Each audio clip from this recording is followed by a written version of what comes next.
It's fun though. Wake up, wake up, wake up!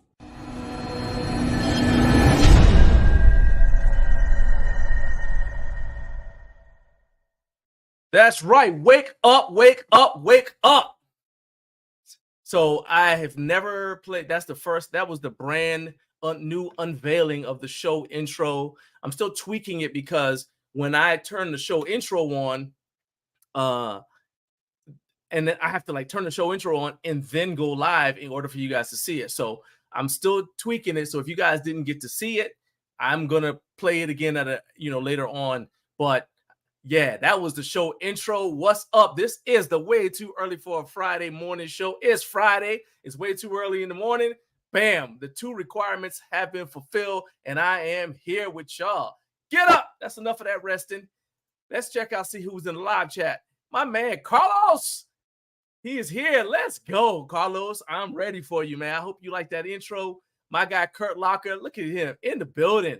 Dennis Solis, Home Gym Tech Support. I'm glad you're here, man, because my guy, you got to be on the show in a couple of seconds. I see you backstage. I'm glad you are here.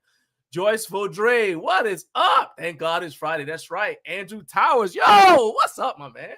I am probably blowing my microphone out right now. I need to calm down just a smidge. All right, I have been awake since 2 o'clock this morning because I just couldn't sleep, but that's a whole different story. Anyway, let's go ahead. Let's jump on this rundown because we got a packed show. So once again, as always, you guys know I'm asking you to do the right thing. Hit that like button. Help me reach 50,000 subscribers. We actually lost a little bit of ground, lost some subscribers, but bam, we lost like 8. Then we gained 10. So we're still ahead of the game. So keep on hitting that like button. When I ask you guys to drop comments, please drop comments, because within the first hour or so of a show being on, YouTube is looking for engagement, like comments, so that that motivates YouTube to then show it to other people. So please help me out with that. And then let me go ahead and give me a rundown for what's on today's show. So as always, we are going to shout out each time zone when it is 6 a.m. for them. All right. So what's up to the East Coast? All right. We are first up as usual. What's up, good people? No Fate 24/7 is here. Look, he said, can I subscribe more than once? That's the energy I like. That's the energy. Yes, of course you can. Create you a dummy Google account and subscribe. Make as many Google accounts as you like. Have at it. I'm not going to stand between you and that mission. All right. Then at 6:07, Dennis Solis from Home Gym Tech Support is going to join us. He's going to be talking about climate control for garage gyms specifically. If you guys have any basement gym questions, you can throw them in there too. But Dennis is an expert in home gym setup and equipment installation, all that kind of stuff. So he's the guy to go to if you have questions about that. So we're going to be talking about AC. We're going to be talking about controlling the dust, because, when you open up garage doors, you get a lot more dust in the house and all that kind of stuff. We're going to have news and other things at 6:45, including a question I have for you guys to answer. Of course, we're going to have Recliner of Rage. I got another, I'm mad again, and I'll tell you why. And that's going to be coming up at 7:45, but at 7 we're gonna have 5 minutes of fitness tech with my wife. Then 7:05, Jay Benoit is going to be here from Exponent Edge. He's going to talk about Exponent Edge products. As I said, 7:45 is Recliner of Rage, and then 8:05 I'm going to have Tim Steward from Gymcrafter. He's coming back. He's going to talk about his home gym experience, HomeGymCon experience rather, and what it was like to put it with me, yours truly, as a roommate for 2 days.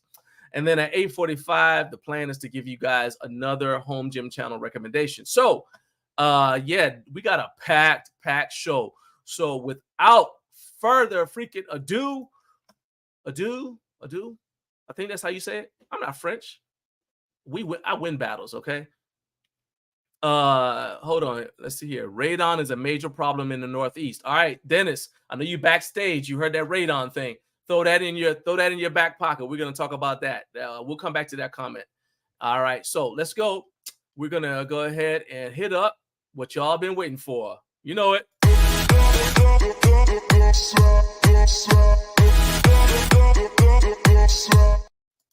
Mirándome a mí,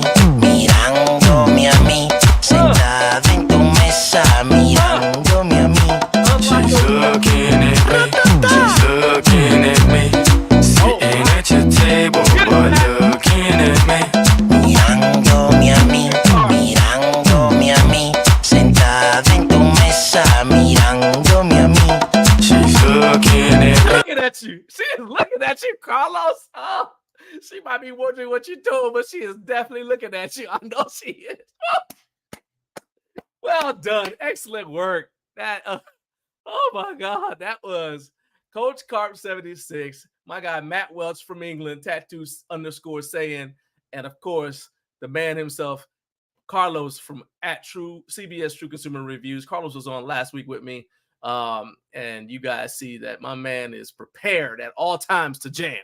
All right, if you guys want to participate in the next dance party, just post a video on Instagram and tag at Garage Gym Life, or post a YouTube Shorts video of yourself dancing in home gym between sets and tag at Garage Gym Life Media, and that way I'll see it, and then I'll definitely add you to the party. Remember, rhythm is not a requirement, but enthusiasm is. I know you guys are wondering why I wasn't in there, because I had a Bataan death march on the treadmill last night, which is partly why I didn't get any sleep, because I worked.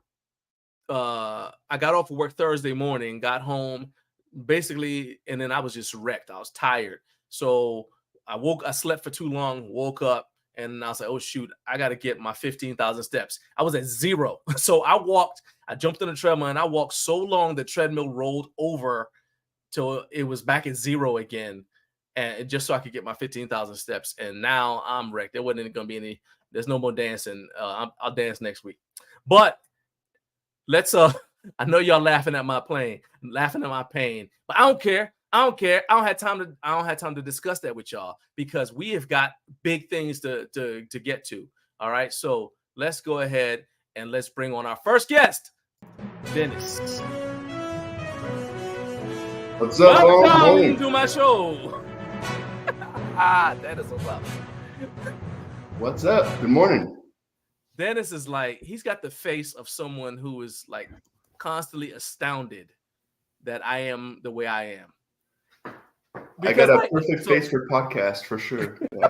So you got a face for podcasting? You got to be self-aware. All right. So let's look at it like this. All right. The thing that makes it even funnier to me is, so Dennis just was talking to me backstage before the show started. Did you see like my energy level go from, like, hey, let's go. Like, yeah, you're young. Like what? Hey, look. So what I'm trying to do is I channel, like when you watch football on like Telemundo or something like that, and you hear like how excited they are anytime anybody does anything. That's what I'm trying to be. I'm trying to be like a Spanish announcer yelling "Go!" for 3 hours. I can do it. If they can do it for an entire soccer game, I can do it. All right. So, Dennis, I told you I was going to bring you on here. We're going to respect your time. But first, let's jump into the comment section, because I'm sure there's some slander and hate been thrown in there, because I see who's in there. Plus, there's actually one legitimate question from Joyce. So let's go. So No Fate said 50,000. Yeah, let's go, man. We're trying to quote Conor McGregor. We're not here to take part. We're here to take over. Come on now. Let's go. Let's go. I want everybody watching who's got a YouTube channel, I want y'all to get 50,000 subscribers. Because if we can replace some of the dumb channels that are out there, YouTube would just be better for it. So let's grow. Anything I can do to help y'all grow, I'm down to do it, because you guys are helping me grow. What did I say, Dennis? If I grow, then you grow, so we grow. All right. I tell you that all the time, right? So let's do it. All right. All right, here is so Joyce has a question, and we're gonna throw that in. All right, Joyce, let me star your question, because I'm gonna throw it in there after we get started with the AC question. So first of all, Dennis, let's just set the stage a little bit. It's getting hot. People are starting to open their garage doors to get air while they're training, but that's gonna cause issues with the rest of the house, unless it's a detached garage. Okay, but even then, if it's on the same electrical circuit, you're still going to be doing power. You're still going to be adding to the load, the power drain from the house. Your electricity bill is going to go up. So you open the garage doors, and let's just start with that, the bill. What are your suggestions for keeping the electricity bill under control if you train in with the garage door open? Yeah, so fans are probably going to be the cheapest route. And yeah, you don't want to increase your electricity bill just because you're training, or if you're a trainer and if you have clients who come in and use your services, you don't want to pass that bill on to them. So what I do is just halfway garage door is a little bit open. I have the fans, but what I have is like the floor fans from Home Depot. They're really, really big, really useful, but they're really loud. So that's one thing to look out for. And yeah, I have a fan. And that thing is so loud that, like, I mean, this is like serious first world problems. Yeah, I have to cut it off because I'm filming content. So I have to cut my fan off. Like, I have to be hot for like the link. Well, I mean, it depends on how long the video is, but still, it's definitely less than an hour. I'm like, oh, it's hot. I gotta hurry up, go back inside my air conditioning. But you said fans. Yeah, fans are the cheapest. You're talking floor fans, like they're the cheapest. What brand do you like? Or I do like you just just whatever. Yeah, Chicago Electric is what I have. I don't know. Commercial Electric. I'm sorry. Commercial Electric is from Home Depot. They carry that brand, and I love it. It's small. It's like 10, 12 inches, and it does the job for me, especially if you're doing like Muay Thai boxing or boxing in general, because you just want to get into that zone. If you're like doing cardio and boxing and stuff, the sound doesn't bother me at all. Like it helps me kind of put the mind at rest. Like, hey, we're gonna be doing this. This is what it is, and just gonna have to roll along with it. That's all. So that's how you could tell Dennis is a veteran. He said, "Violence soothes me." My violence takes him to a good place. I understand. So what about, you mentioned floor fans. What about those fans that, like, if you have a larger space, there's one. Okay, so mommy, when you watch this, I'm sorry, but this is the name of the brand. I'm sorry. Okay. The big ass fans, right? Like my mom. Yeah. Okay, she doesn't like it when people. No, she don't approve of that. And if you got your kids in the car, I also apologize, but that's the name of the brand. But what do you think of like this? I mean, they are these ginormous fans. My guy, Jesus Fragoso, has one in his gym in Idaho. And the thing is like for a warehouse. All right. But they also seem like they're loud. What do you think? Have you ever used those or seen those anywhere?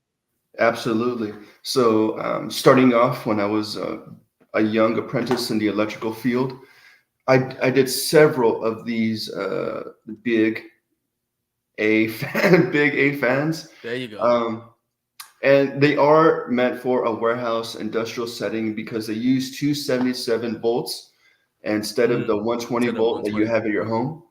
So, and then you have to use a scissor lift and a forklift to raise the unit and mount it, and then somebody else with the scissor lift will actually mount and nut up, put some nuts and bolts and all that stuff. Okay, but I love them. So if it's 277, you'd have to have like a way to step it down just to even use it in your house. I get you. So I mean, I'm saying like for somebody who's got like a big space. So I am looking at, so like Jesus has a huge home gym. Yeah. But he's got a very high ceiling, even though it's attached to his house. But I mean, I'm thinking like somebody with a barn or something like that. Like a barn dominium, that would work really well. Did you say barn dominium? Yeah. Okay. Hey, yes. That's right. So it's a barn and a condominium put together. I understand. They usually like what Patrick Swayze was living in the real Roadhouse. Yeah. Not the one that Carlos made me watch. The real Roadhouse. Okay, I got you. I'm there with you. Yeah. So I know my buddy Anna Woods. She's in Kansas. Shout out to Bueller, Kansas. She had until recently. She was well, actually, she still has her gym in the barn. But it's a huge barn. So something like a facility like that. I got you. Let's go ahead and let's jump on Joyce's question because I don't want to forget it. And that is, she said, let's go ahead and unstart that and pop it up. Where's your thing? Where is it? Come on now. I just lost it. Oh, there it is. All right. She said radon is a major problem in the Northeast. So what do you say to that as far as the radon thing? What is? I apologize. What is radon? I mean, so radon is like the emissions, as far as like from depending on what you're using to cool your space. Okay, That's how you could tell. So Dennis lives in California. Yeah, You're probably not allowed to have radon out there. No, They got a warning label for those of us who are not in California. They have a warning label on rental cars because P65. rental cars, rental cars. Well, they're probably all like a different fuel system now. But when I mean, obviously, most rental car places have gas powered cars, so they used to have a sticker that said this vehicle emits a substance that's known to the state of California to cause cancer. And I'm like, what, gasoline fumes? I'm not going to put my mouth on the tailpipe. I'm just using this to get around while I'm here. So y'all probably ain't even allowed to have radon. No. He looked at me like, what is this Ray? No. Who's radon? I don't know who that is.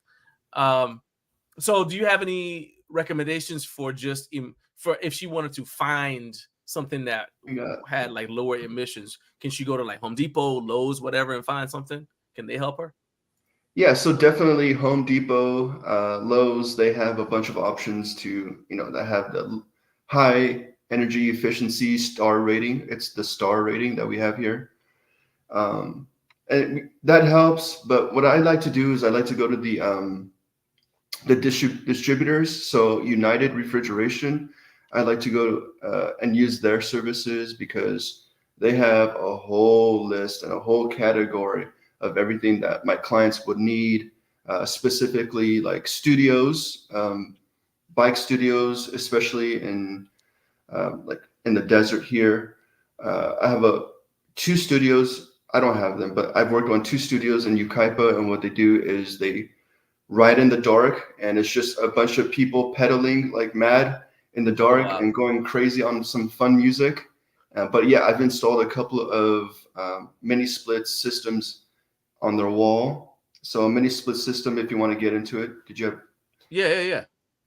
So a mini split system is a split. Well, it's like two pieces, right? You have the register and you have the system in here on the wall, and then you have the compressor on the outside of the wall. Very quiet, and you could put some decorative things around it if it's at your home. So you don't want to look at like this white box thing in front of your house. You could put like a little decorative plate over it to make it look really nice. So you can put a decorative plate outside to cover it up, make it look like, I don't know, something else. Yeah, it looks good. Okay. I like it. And then the platforms that we use to secure it. So like, let's say you're on a hill, we don't want the compressor leaning on the side. So you got to, put a base in it. You can make it look really good.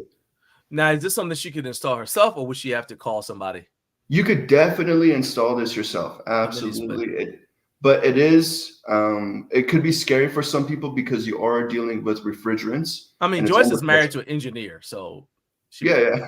So you're good. We'll put Mike to work. He's probably not, he don't even know what we're doing. We're giving him a chore list right now. He's gonna like watch this on replay and be like, wait, I'm doing what now? Yeah, he's like, I had to buy a vacuum for what? That's hilarious. Because then you want, when you set it up, you have to pull some microns. You don't want to have a leaky system. All right. So let's talk about some other stuff. What about staying with AC? What about AC just for the garage? Do you like? I know you said mini splits, but do you like those portable air conditioning units? I know like Icy Breeze is one that they use for like NFL teams have a bubble, like it's bad weather or something like that. They go in the bubble. Now the bubble's hot because it's an enclosed area, and so they have these Icy Breeze units. How do you like those? Have you ever messed with those or any other brand of portable AC?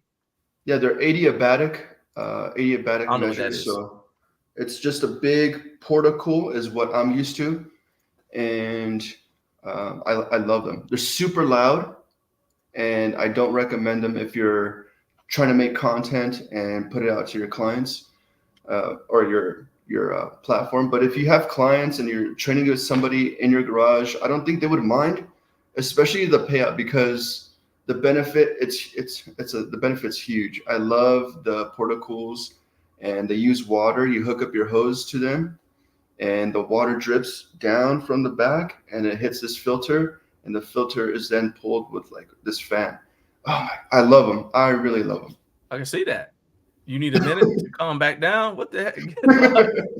Well, Dennis, I may not ever ask you about that again. Well, what about installing? So this is kind of like because again, we're going back to cost, and I know people like to be eco-friendly. What if it's like if you put solar panels on your house, you'll never get that back. You'll never make that money back, right? Like the best case in it. What the heck was that? I told you I have this Verizon thing. I don't know where. I forgot you got this thing. All right, so the thing is, like, your best bet to save money is to buy a house that's already got solar panels on it. But if you install the solar panels, you'll never get that money back, right? Yeah. But what about setting up a separate AC for just the garage and putting a solar panel on that, like to power that? What do you think about that idea? I think that's a very expensive idea. Especially since there's a lot of things that we would have to add just for that specific application. I mean, it could be done, and if you have the money for it, that's great. But if you're trying to save money, I don't recommend going solar and then adding another unit. It just the cost benefit isn't there for me. I wouldn't like to do it. So I mentioned Mike, and he is watching, so he is aware. So I'm gonna just assume that noise was Michael reporting for duty, because the noise I heard happened right when he made the comment. It's Michael, like, you signed me up for what? It wasn't me. It was Dennis. It was Dennis, Michael. I'm telling you. Let's talk about something else.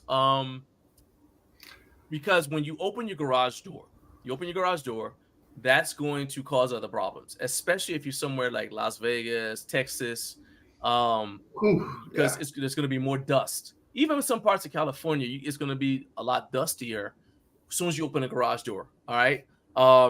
So do you recommend air purifiers? Because remember, again, unless it's a detached garage, it's connected to the house. So unless you've got like a nice seal between the house and the garage itself, number one, there's going to be heat. It's going to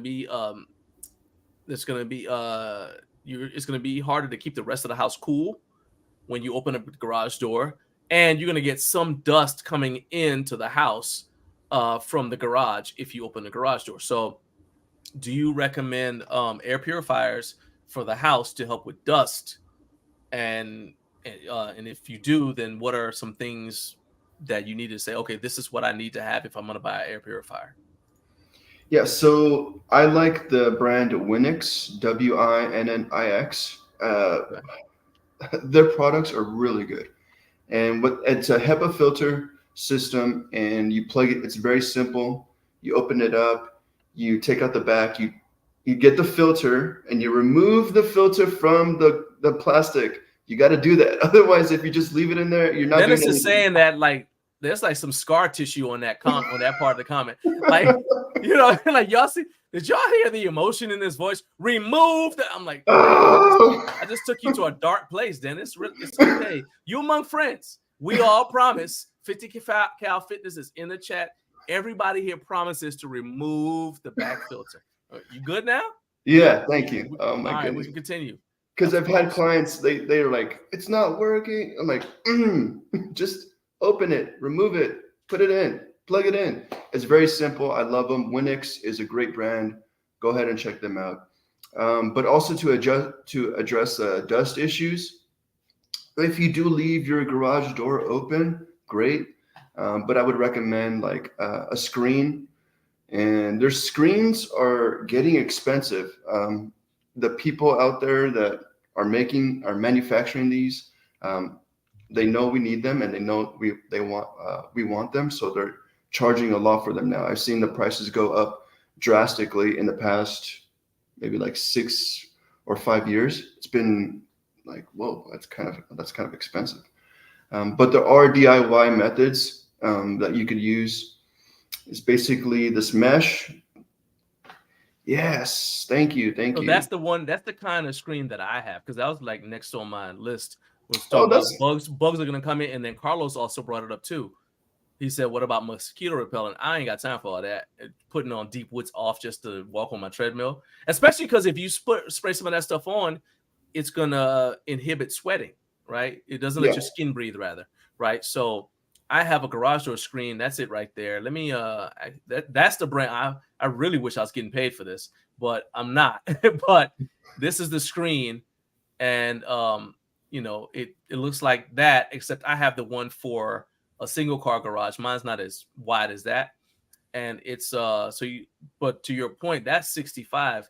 When I bought it, it was like $40. Yeah, about $40, I think. So the price has gone up. I mean, it's only $20 more, but to me, it's worth it because I've had it. I think when I looked at my Amazon orders, I think it said that I purchased it back in like 2017. So I've had it since 2017. The first one I bought, to your point about it, you know, it ended up coming apart because what I do, I don't leave it up. I put it up and I take it back down. It's like Velcro across the frame of the garage door. And then makes it easy to put it on. You just attach the Velcro, pull it back down when you're done. I roll it up, put it away. But the first one got torn up. But I got a second one. It's great. It's got that split down the middle. The dog can go in and out. The kids could run in and out when my kids were growing up. So there, you know, that could have been why that got torn up, to be honest with you. But I think it works really well. Yeah, I like them. Yeah, those garage and the other thing too is they actually help cool off, especially if you're somewhere that's not super humid, like California, Vegas. It ends up because, you know, if you step in the shade in places that are not humid, it immediately cools you off. Oh yeah. So, but even here, I found that having a garage door screen will cool off the garage a little bit. You get like maybe a 5-degree difference, which is a big, you know, is huge. Yeah. Joyce said she likes to try a properly placed fan, and that keeping the bugs out. So like if I put a fan, I got a ginormous fan. I told you it's huge and it's loud. But if I put it so that it's crossways across the garage door opening, that stops the bugs from coming in. Yep. But then I don't get quite the circulation. But yeah, there are ways to do that. What about, do you have any brands that you particularly like in the garage door screens? Actually, I don't. It's just Amazon brands. I haven't done too much research on them. But there's a couple of there's different styles, like the roll-up kind. That's really popular. What I see now is a couple of my clients, they have the roll-up kind of. The tracks have it, and I love those. Oh, I know what you're talking about. Like it's actually a door. Yes. It's a roll-up door. Yeah, Yes. I know what you're talking about. It's like a roll-up door, so the whole thing's a screen. And you don't even have to take those down, do you? Right. Yeah, they just stay up the entire time. Yeah, those are pretty cool. Yeah, I love those. Those are pretty cool. I've only installed like 2 of them. Yeah, 2. Okay. All right. But yeah, to me, that is 100% a good purchase. So I don't want to leave anybody out. See if anybody's got a comment. Kurt says he did the baton when he was stationed in New Mexico. Yeah. What was that?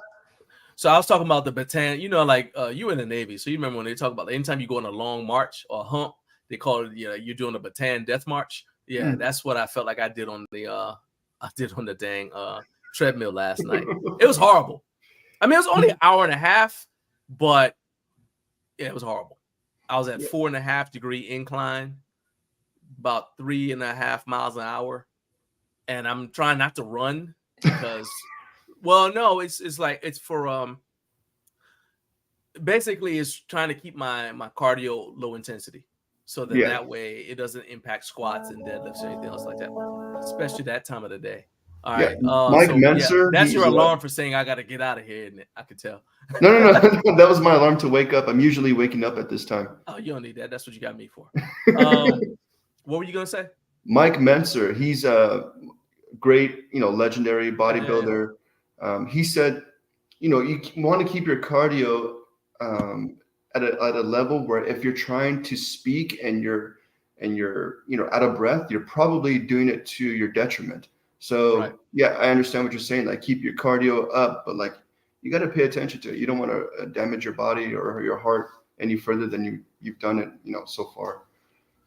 So Dennis, this is like your third or fourth time being on here, and I keep on wanting to ask you this question, and then I forget to ask you even like when we're talking offline. Why don't you do Q&A on your YouTube channel? Because there are like 2 or 3 YouTube channels I subscribe to where that's all they post is videos where people email them questions and then they post the answer. Like they post themselves answering the questions. All right, we got a question from Sam in Milwaukee, and he wants to know whatever, and then you answer the question, right? So like Coach Dan John's channel is like that. He'll post videos. It might be like 30 minutes long, and all he's doing is answering questions that people have emailed him.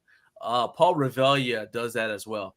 So I think if you're watching right now and you agree with me that Dennis should have basically a Q&A thing on his YouTube channel, go ahead and post in there, because to me it's like a lot of stuff, and sometimes you don't.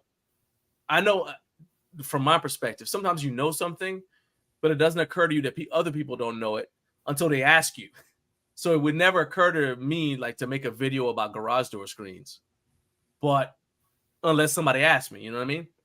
So there's that. So there you go. Andrew agrees. You need to have a Q&A segment for your channel, and I've got the channel going across. Everybody needs to subscribe to Home Gym Tech Support, where I get my guy to 1,000. We're trying to get him monetized.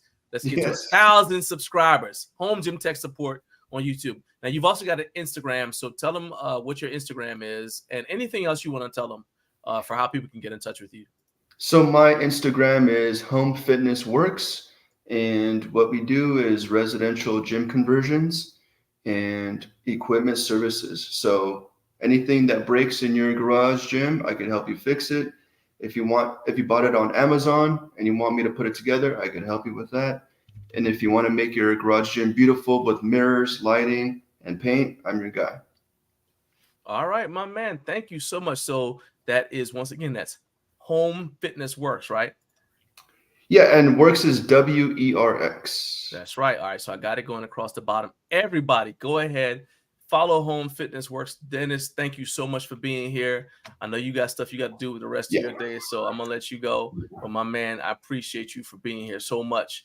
Everybody, follow at Home Fitness Works on Instagram. Make sure you are subscribed to Home Gym Tech Support on YouTube, because that is just the right thing to do. Yeah, he's got a ton of cool, useful information on there.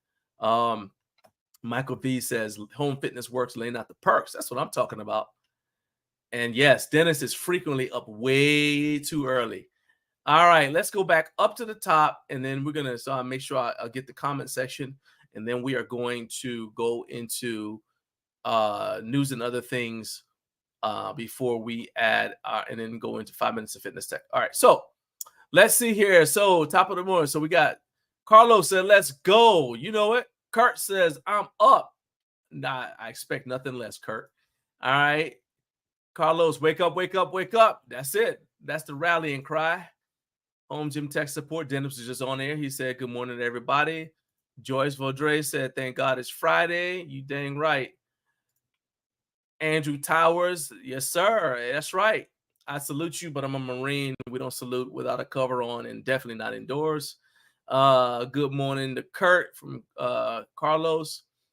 Joyce, don't worry about the sorry I didn't sleep thing. To be honest with you, it's not that I didn't get any sleep. It's that, so like within a 24-hour period, I need a certain amount of sleep, and I got too much of it in the afternoon. So I'll catch up today after I do some, I got to edit some videos and stuff like that, and I'll catch up, and it'll be cool. I don't have anything on the menu from myself today except editing videos.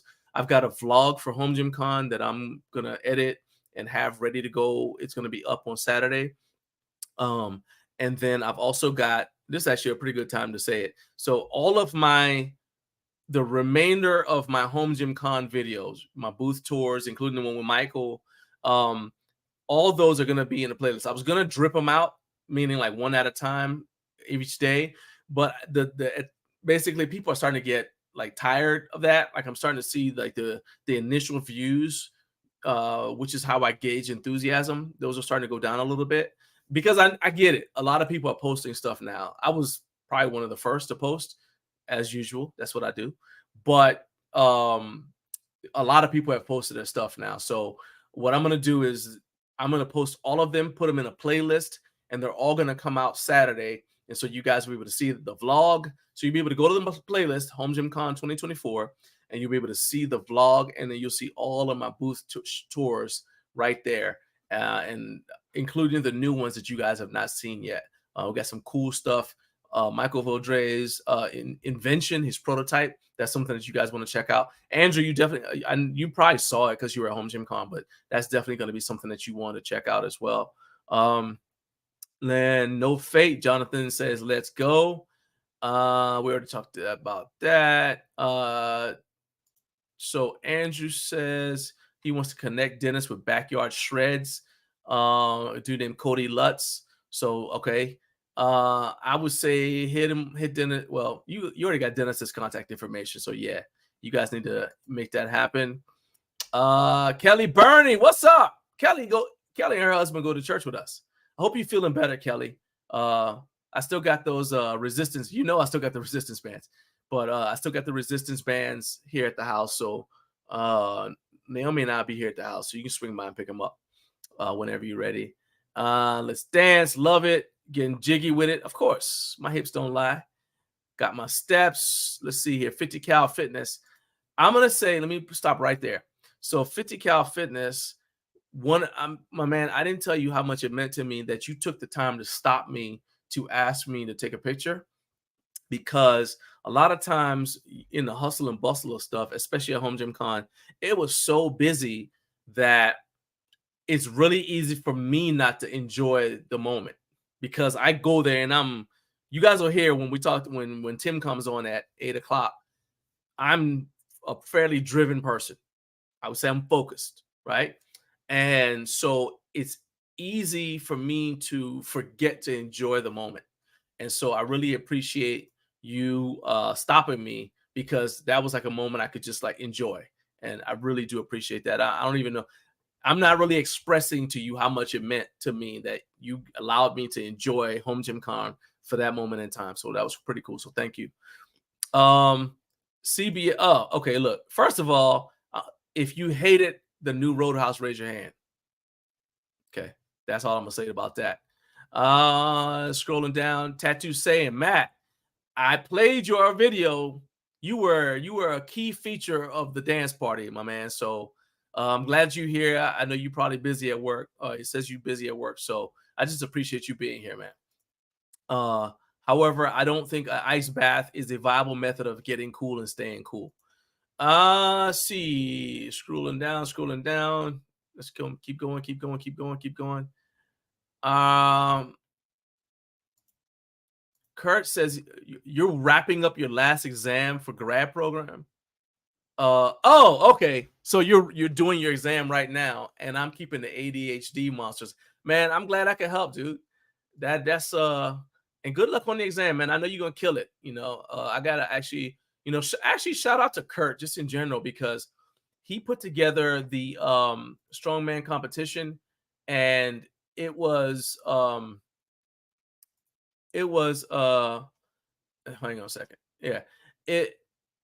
That was an undertaking. He had a lot of moving parts. A lot of stuff changed on him at the last minute, and yet he was able to make the competition go on. So shout out to you, Kurt, for making the first form strongman throwdown a success. I've got ideas for making mine. If you choose to have me come back and broadcast it again, I've got some ideas for making it better, making the video presentation better than it was this year.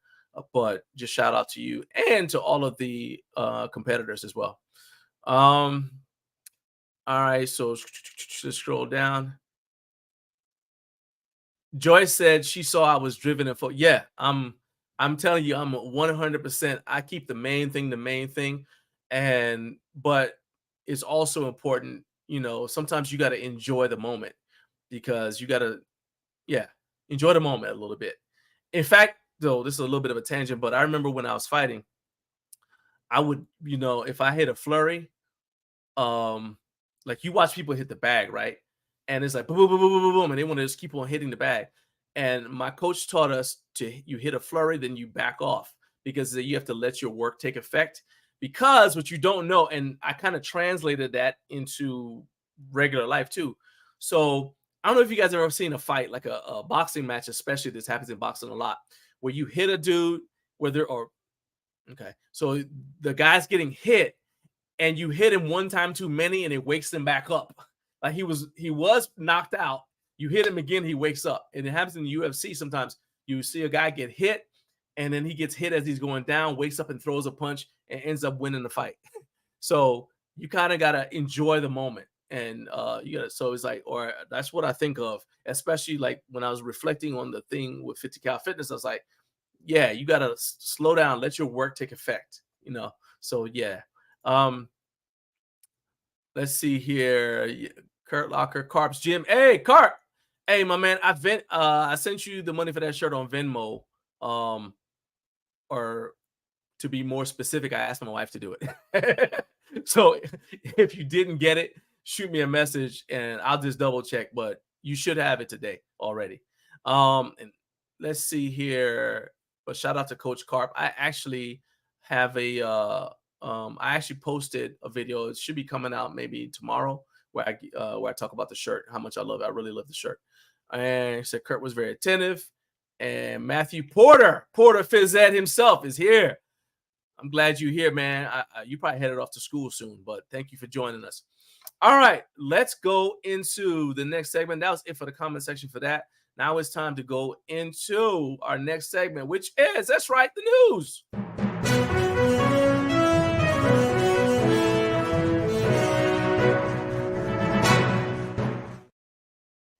All right, it is time for news and other things. Once again, news and other things. It doesn't have a sponsor, but instead of a sponsor ad read, I'm going to tell you that I want you to donate to Hope Kids.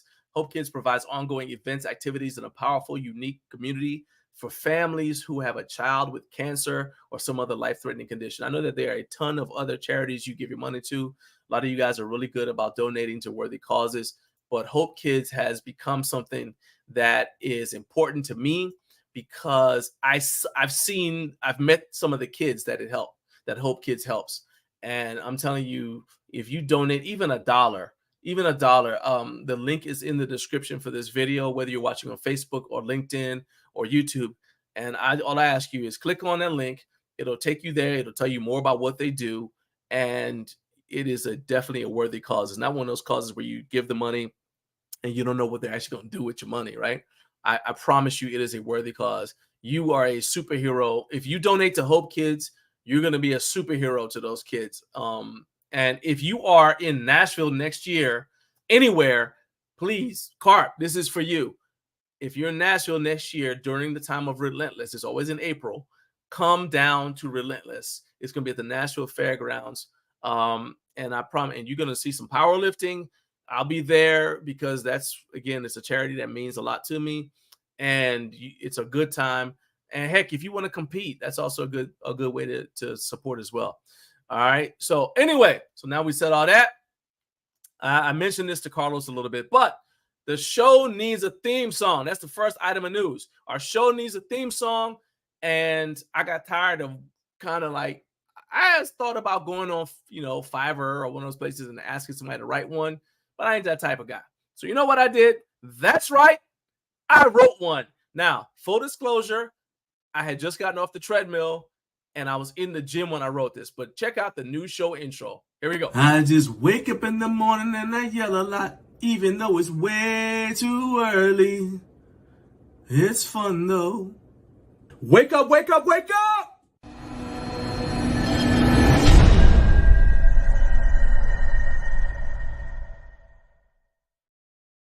All right, what do y'all think of that? All right, y'all didn't even know I was a vocalist like that, did you? Y'all didn't know I was a vocalist. So I'll Just got a text.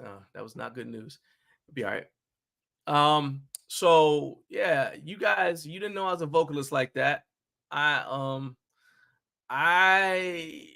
literally that entire song, all like what 5 seconds of it, was in my head when I got off the treadmill. And part of it was because I had to describe the show to somebody, right? They're like, so what is your show? What's your show about? And I was like, well, I wake up in the morning, I wake up early and then I yell a lot for 3 hours, right? So I but I need your feedback. I want to know if you like this show. I mean, if you like the song, give me a thumbs up in the live chat if you like the show. Now, if you're watching on replay, don't give me a thumbs up because I know y'all gonna just like click like on the video. I don't need that. I need comments, but an emoji counts as a comment. So I want you to, if you're watching on replay and you like the song, put a smile emoji in the comments. And if you hate the song for some strange reason, then just drop a thumbs down. No, drop a sad face in the live chat or in the comments. If you're watching on replay. But yeah, if you like it, give me a thumbs up in the live chat. So here we go. Let's see. Carlos said, be careful. Beyonce's going to come calling. You tell Beyonce that that is an original song, written, produced, and arranged by moi. All right. Throw some music behind it. That's what Carlos said. Put some music behind it. So the problem with music is you have to pay for licensing. Unless I have an original composition for the music, I would have to pay money, and we're trying to keep the budget tight because I got some other stuff. You know, I gotta buy like 5 new tripods because all my tripods keep breaking, but that's a whole different topic. All right. Let's see here. Joy said, don't wake. You dang right. We do not want to wake the beehive. Apparently, they're as bad as the Swifties. All right. Rory Ellis. And see, Rory's a musician. Rory's a musician, and he said he gave me a thumbs up. So there we go. We got a thumbs up from an actual certified musician. There we go. Oh, I know you're not dabbing on me, Joyce. Look at that. Matt said, a voice of an angel. I agree. And Rory's his offering to write and record. Are you offering to write the whole song and record it, including or just the sound, the music? If you want to do it, we might be able to work that out. So Jay Benoit is going to be coming up at 7:05. I already see him backstage, so that's good. I love it when people are early. I love it even more when they bring gifts, but that's not necessary. All right, so now let's move on to the next thing. Next news item. You guys keep on letting me know what you think about the song. Let's see. Do you want to do cardio at the movies? Let's talk about that. So here's the thing. I know y'all are saying, what are you talking about? Which is that's actually what you normally say. That's what you guys normally say when I say some junk, right? So let me just go ahead. I'm going to share a screen. Here we go. Apparently, 10 Fitness, not sure who that is, but 10 Fitness, this is from May 9th out of Little Rock, Arkansas. This is on PR Newswire. As the trend for immersive workout experiences gains momentum, 10 Fitness is staying ahead of the curve with its innovative cardio cinema. This unique offering combines the thrill of movies with the benefits of cardiovascular workouts, revolutionizing the way members exercise. So basically, it's a gym space, but it's not just a gym space. It's a private mini theater, and new members can enjoy new movies daily while they engage in their cardio workout. So I guess it's kind of like a spin class, but instead of just like some basic video of rolling hills or some junk like that with music, instead it's an actual movie. So you go in there, you go into the theater, and you immerse yourself in entertainment while you exercise, right? There's a video. Let's see what happens if I play this. Apparently nothing. All right, let's try that again. I better not get a dang. Hold up. Let's do this because I better not get a copyright strike for this. Yeah, we ain't playing that. I just thought better of that. Boom. We do not want to get a copyright strike. So Carlos said that sounds like his type of party. I don't know, man. To quote Q-Tip, I don't know, man. But it says there are other people that agree with you because 30% of the new members say that the movies are why they joined this gym, 10 Fitness. So obviously that's not that would not replace my home gym, but it might be something that I might do for a unique, like just for something different. But they said that there are a lot of people who use that as their main workout. They'll go and they watch movies there. There are no plans to expand cardio cinema, but they say, you know, if you want to, apparently there are franchising opportunities. So you can always reach out to them, franchising at 10fitness.com. And that will be your, you know, that's your entry, that's your opportunity if you want to jump on this. And it does make sense. Oh, home gym. Look, this is a Roadhouse free zone, Michael. We don't like, unless you talk about the Patrick Swayze original, because when I watch the new one, I end up walking too fast because I get mad. Right when Post Malone starts throwing awkward kicks, like he never thrown a kick at all in his life before, I start getting mad. So yeah. Let's see. And then, okay, so apparently this is not a new idea because Choose Fitness has theaters in their gyms. I'm assuming that's a California brand. But yeah, that, I mean, it makes sense. I mean, the whole idea, like when we have Carlos come on, he's telling me like treadmill movies you can watch on a treadmill. So I get the concept. I just don't know about paying money to go to the movies and do cardio while I'm there. You know what I'm saying? There's a difference between I'm on my treadmill here at the house and I throw a movie on, and going somewhere, paying money, and I'm on a rowing machine watching, I don't know, 17 again. Because then also, who picks the movie? That's the other thing I got. Who picks the movie? So that's a problem. I need to get more details before I'm on. First of all, I'm not a public gym dude, but let's say I was. Who's picking the movie? All right, there you go. Carlos said it'd be a fun date night for fun couples. I mean, me and my wife are competitive, so I'm just going to tell you. Yeah, I just need to know who picks the movie. That's all I'm saying.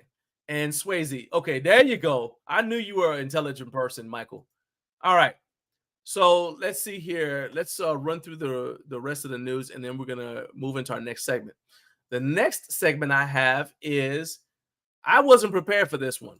Apparently, Vitamin Shop wants to be your online doctor. So Vitamin Shop is launching a holistic telehealth service. This is also from PR Newswire. And it is, let me see. Let me share my screen real quick so you guys can see it. If you're just listening, just come back and check it on the replay. But there you go. So Vitamin Shop is launching a holistic telehealth service. And what that is basically is they're going to be able to dispense medications like Ozempic, Mounjaro, low-cost semi, basically all the stuff you see on late night TV. But it says, so if you don't know what Vitamin Shop is, it's kind of like Vitamin World. It's one of those, you know, vitamin places you can discount nutrition, not discount nutrition, but yeah, it's like you can go get health supplements from there, right? My mom gets her vitamins from Vitamin Shop. Anyway, but they're going to have a telehealth service. And I actually have used a telehealth service. I was using Wild Health for a little bit until they stopped accepting insurance. And then that was the end of that gingerbread boy for me. But it's basically, they've combined. So they basically launched something called Whole Health RX. And it's supposed to give you a holistic approach to health solutions. You're going to get prescription medications. You get nutritional supplements for whole body health. And you'll get expert guidance on lifestyle practices to support lifelong wellness. So it sounds similar to Wild Health, because the idea behind Wild Health was you had a health coach. And the idea was to keep you healthy. It's kind of like it's like the way that Chinese medicine used to be. Whereas like you pay until you get sick. I thought that was phenomenal. You pay, and then when you pay your doctor until you get sick. As soon as you get sick, you stop paying the doctor, and you don't pay him again until you're healthy again. So now he's got incentive to make you better, unlike our traditional Western model, which is you don't pay until you get sick, and then you pay the doctor, right? And now y'all notice that when you get sick, the doctors start just handing you pills. They don't really have incentive to make you better. They just want to get you to what they call maximum medical improvement or until the insurance runs out. So I like that this is kind of a forward-facing thing. You're gonna have a virtual care platform. There's gonna be licensed healthcare providers, so you can reach out to them. And they said it's basically Vitamin Shop trying to connect a healthy lifestyle with medical care. So they said it's a truly holistic approach to weight loss that unites proven pharmaceutical interventions with our unmatched expertise in nutrition support and whole body health. And so, I mean, I think that that's got some merit. For me, it's like, well, what happens if I want to take a supplement? I ran into this with Wow Health. I don't know what happens if I want to take a supplement that's not in their preferred list. You know what I'm saying? Because they're gonna go with supplement brands that are bigger, not necessarily like the mom and pop. Like I love G Code Nutrition, right? I know the dude. I've known him for over a decade, and I trust him. Some of these things, like they're gonna be giving us, they're not gonna necessarily be. I don't trust pre-workout that Vitamin Shop, that like my doctor recommends, because he ain't nah. All right.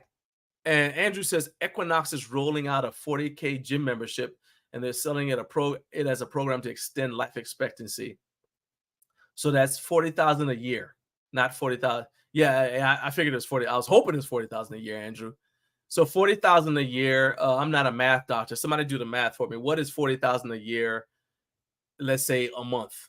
That's still a lot more than I would normally be paying. And Carlos said about the cardio in the movies, he's talking about gym couples just for something different. Oh yeah, definitely. No, I mean, my wife and I would do something like that. I mean, it's no different to me than like both of you signing up for a 5K. But my main thing is, what movie is it? Do I get a say in what movie we watch? Don't have me watching because again, there's some movies I don't want to watch anything with subtitles if I'm doing cardio. Let's just start with that. All right, so let's move on. Final segment, and then we're getting ready to go into 5 minutes of fitness tech. Final segment, Tales from my inbox. That's right, Tales from my inbox. Y'all check this out. All right, so Benny, possibly not his real name, wants to send me an electric vest. I'm not making this up. Benny wants to send me an electric vest. So Benny said to me, let me just read the email. He said, hello. So first of all, the email address is Angelica, and then a whole bunch of numbers, and then something suspicious. It says, hello, our store has launched a product, electric vest. This product has a physiotherapy effect, can relieve pain. We'd like to ask you to cooperate us to make a product explanation video, and the requirements are as follows. Basically, I got to put the product link in the video. But here's a hitch. I don't know what an electric vest is. So I'd be hard-pressed to fulfill the second requirement that Benny has, which is explain the product and why you need it. But I'm all about the spirit of discovery. So I asked Google what an electric vest is. That's literally what I typed in.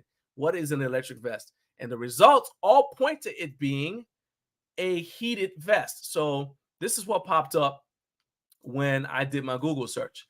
It was stuff like this. Now, these look a little sketchy. So let's go to Amazon. You can trust Amazon to a reasonable extent. All right. So that looks like, okay, so it's a heated vest. Okay. So do I need a vest that needs a battery to get hot if it's not like, cold outside? Do I need that? I don't know. Y'all go in the comments and let me know, what do you think? Like, first of all, I'm just going to tell you, I said no. Okay. Actually, I deleted it because I looked at that, looked like spam. But that just, to me, fits in the category of products that are not a need. All right. And they also don't fulfill the other requirement I have if I am going to do a review. It's not interesting to me. So Carlos says you don't need that. My man, we are finally, Carlos, write this down. You got a pen? Write this down. you and I are on the same page. It took a long time for us to get there, but we are on the same page. All right. We're going to do the rest of the news later on if we have time, but now it is time for our next segment. That's right.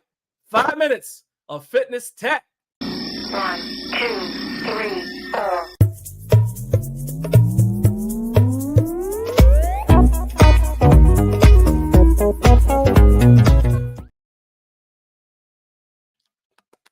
All right. 5 minutes of fitness tech featuring the lovely, my wife, Naomi. Hey, show your love, show your love. Hey, don't show too much love. I'm jealous. I'm the jealous type. All right. So you've got, I know you are, you got places to go. All right. Yes. All right. So Time is let's of the make this essence. quick. All right. No So problem. it's 5 minutes of fitness tech, and we're going to stick to that time slot. So show me, what do you have for us today? 5 minutes of fitness tech. What's that? Okay, so this is the Normatec Go. It is a compression sleeve specifically designed for the calf. It is one of those items that is really good for recovery. So you can use it for either pre or post workout. Also good for like if you do like any kind of long-term like driving or long distance driving, or if you're flying. It is designed for you to be able to use it, and you can still walk around with it. You don't always have to stay stationary or seated. You can still walk around with it and still be able to receive that compression. It is also designed to connect to a Bluetooth app or Bluetooth to an app, so that way you can control the massage settings.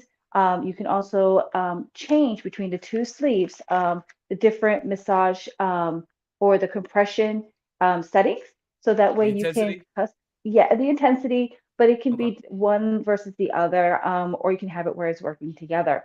There are 7 intensity levels. It does have it with 15-minute segments, but from the app, you can also change that segment time as well. So you can customize it for you. The other thing is it does have a 3-hour battery life. So again, if you're driving in the car or you take in a flight, and it's going to be one of those where you're stationary, you just need that compression in the calf. This is a great tool to have for those situations. It does come with a 5-volt plug, but with also 2 USB chargers, so that way you can be able to plug it and go. So it's actually a great tool. All right, so I am a huge fan of that thing. I actually had it on early this morning because, again, see previous comments about the treadmill. My calves are super, super tight. The only thing that I didn't like is that, so when it compresses down on you, like it doesn't compress enough to relieve my Achilles, because my right Achilles always gets really tight. But it does really, I feel it working on my calf. And so it's like a calf massage. I love it when I've used it when we're dry, like we're going out of town. I like using it for that because it stops me from, you get out of the car and your legs are heavy and you feel like your circulation is messed up. So I really like that for that. But for me, it's the best after I get off the treadmill because it's just awesome for that. Right. That's what you used it for, right? After the treadmill? I've used it for after treadmill, and also when I've done spinning, I've used it as well. So it does help when it comes down to, like I said, post workout, or you can even use it as like a preconditioning as well. I've noticed the same thing when it comes down to being more tight around the calf as opposed to around the ankle. And what I have found that helps out is that if you start to wrap it from the very bottom around your ankle to make it a little tighter and then move your way up, it actually fits a little bit better around the calf. Gotcha. Okay. All right. So that is the Normatec Go. Normatec Go. And you can get that at, I believe, hyperice.com. It's not super, super expensive. You can find it on Amazon, or you can go to, like I said, go to hyperice.com. The cool thing I like about that, one more thing, is you can also use your health savings account for it. So it's considered, it's what do you call it? You're the one in the medical field. It's like HSA or whatever. Yeah, it's HSA approved.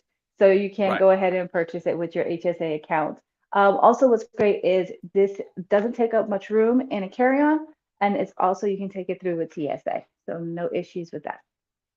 Oh yeah, that's pretty. I didn't even think about that because I haven't flown since we got it. So, and you have. So yeah, I love it. It doesn't take up a lot. I stick it in the back of my backpack and it works out great.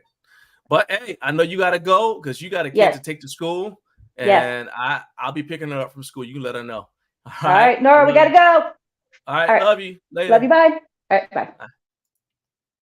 All right, so the decaffeinator. Not quite that. No. All right, that's what Mike says. The decaffeinator. Now it really does feel really good. The what you call it, the Normatec Go, and because the Normatec, you've got the big one that you plug in, you can't go anywhere, you got to lay down. But we like that one because you can, like my Naomi was saying, you can walk around and wear it. You can take it with you anywhere. It's very, very portable. All right, time for our next guest. So let's go ahead and throw on our next guest theme. No love for the man himself. Second guest on the program, number one in your hearts. What's up? What's up, Jay? Morning. Hey, man. I appreciate you waking up early with me. Yeah, and, this isn't early. He said this isn't early. Nah. Yeah. Jay's actually been on since almost since we started. So that's what I'm talking about. Not just on time, but early. So yeah, we don't want technical difficulty issues, right? Heck no. So before we go any further, Central Time Zone, wake up, wake up, wake up. Thank you guys for being with us. We are joined by Jay and Waaay from Exponent Edge. This is way too early for a Friday morning show. We're going to be live with you guys until 9:30-ish a.m. Eastern time. So you guys, if you're just joining us, you still got plenty of show left. Throw me on in the background, and I'm here with you. All right, we've got my guy, Tim from Gym Crafter, and he is going to give us his feedback from HomeGymCon. But right now, we got my guy, Jay from Exponent Edge, and I want everybody follow Exponent Edge on Instagram, at Exponent Edge on Instagram. So, well, we'll go ahead. I'll leave that up there so that everybody can see how to get in touch with you. But let's jump right into the reason why you're here, because I've been using your Flex Wedge, and I love the Flex Wedge so far. First question is, how did you come up with the name? Because, why didn't you just call it the slant board or the adjustable squat wedge or adjustable calf block? Why did you say this is going to be called the Flex Wedge? Well, first, those names were already taken. Here, I'm going to move this light down just a tad. It's a little. You had an hour to move that light, Jay. Come on now. All right, we're good. All right, so all those names were already taken. Lots of people using them, but I did an evaluation of the product use. So it's used for calves. It's used for your quads. You can even use it for some hamstring exercises. So I didn't want to have it self-limiting to one specific name. So if you called it the calf wedge, right? So that would be the main selling purpose would be for using it for your calves. Or then if you used the name squat wedge, then people are going to automatically assume and go to, oh, this is used for squat exercises. So it was a combination of using those terms to come up with a flex wedge. So that way people could be able to use it synonymously between both calf exercises and quad exercises. So I evaluated this with my man, Larry Nolan, as well, just to get his feedback. And we kind of came to the same place that flex wedge made sense. So that way everybody can understand it's not like a one trick pony where you're only using your calves or only using for, wedges for squat exercises. It's used for both. All right. So we already got you a new Instagram follower. My man Carlos is he's like the number one dude. Nice. Immediately. He'll follow you. If you got good content, he will follow you. Follow him back. Make sure you follow him back. Will do. Let's see. Andrew Towers, my dude. He says, "What up, Jay?" And we are on LinkedIn, so we do have people who are checking you out right now on LinkedIn. So that if you are watching on LinkedIn, if you have questions about Exponent Edge, the brand, go ahead, regardless of where you're watching from, go ahead, drop the comment in the live chat, and we'll be able to respond to them. Tim from Gym Crafter says, ever since he saw the Flex Wedge at the show, he keeps thinking of more ways to use it. Thinks the name is perfect. And Eric I like said, what Eric has to say. He said X is the company's name, and it fits having the product with the name Flex. Yeah. So I agree with that. The only reason I asked that is because I know that some brands like to go with descriptive, like I want you to know what this is and what it does as soon as you see the name, right? Yeah. Mm-hmm. Whereas with that, it's more like, okay, you have to read the description. When you see flex wedge, now you're gonna have to read the product description to figure out what it is. I mean, obviously a picture, Yeah. you know, the product picture will also tell people, hey, this problem. They're like, well, it probably does something for calf raises, and then they can keep watching and see more. Because to me, it's like, so there are already these adjustable calf raise blocks out there, and I didn't get why people wouldn't just use those for the knees over toes squatting and all the other things that you can use instead of having to buy like 7 different slant wedges. I'm like, why are you buying all these slant boards? Because I mean, I guess maybe it's a load thing, but yours is pretty durable. It seems more durable than the other ones I've tried. What's the load, the rating for it? 1,000 pounds. It's what? 1,000 pounds. Dude, it's steel. It's 1/4-inch steel. I mean, and you know, the pins each can hold 500 pounds. So, I mean, you shouldn't have any issue. I've thrown up as much weight as I could on my bar without injuring my back. So I've gone all the way up to, 600 some pounds. I can't go much beyond that. And the thing is perfect, man. It doesn't, nothing happens to it. It's 1/4-inch steel. So the main purpose also for that is, listen, we have some big guys that like to do some pretty cool stuff when it comes to squats as well. And with some of those wedges that you can buy made out of rubber, they're just not gonna be able to handle. They're gonna compress.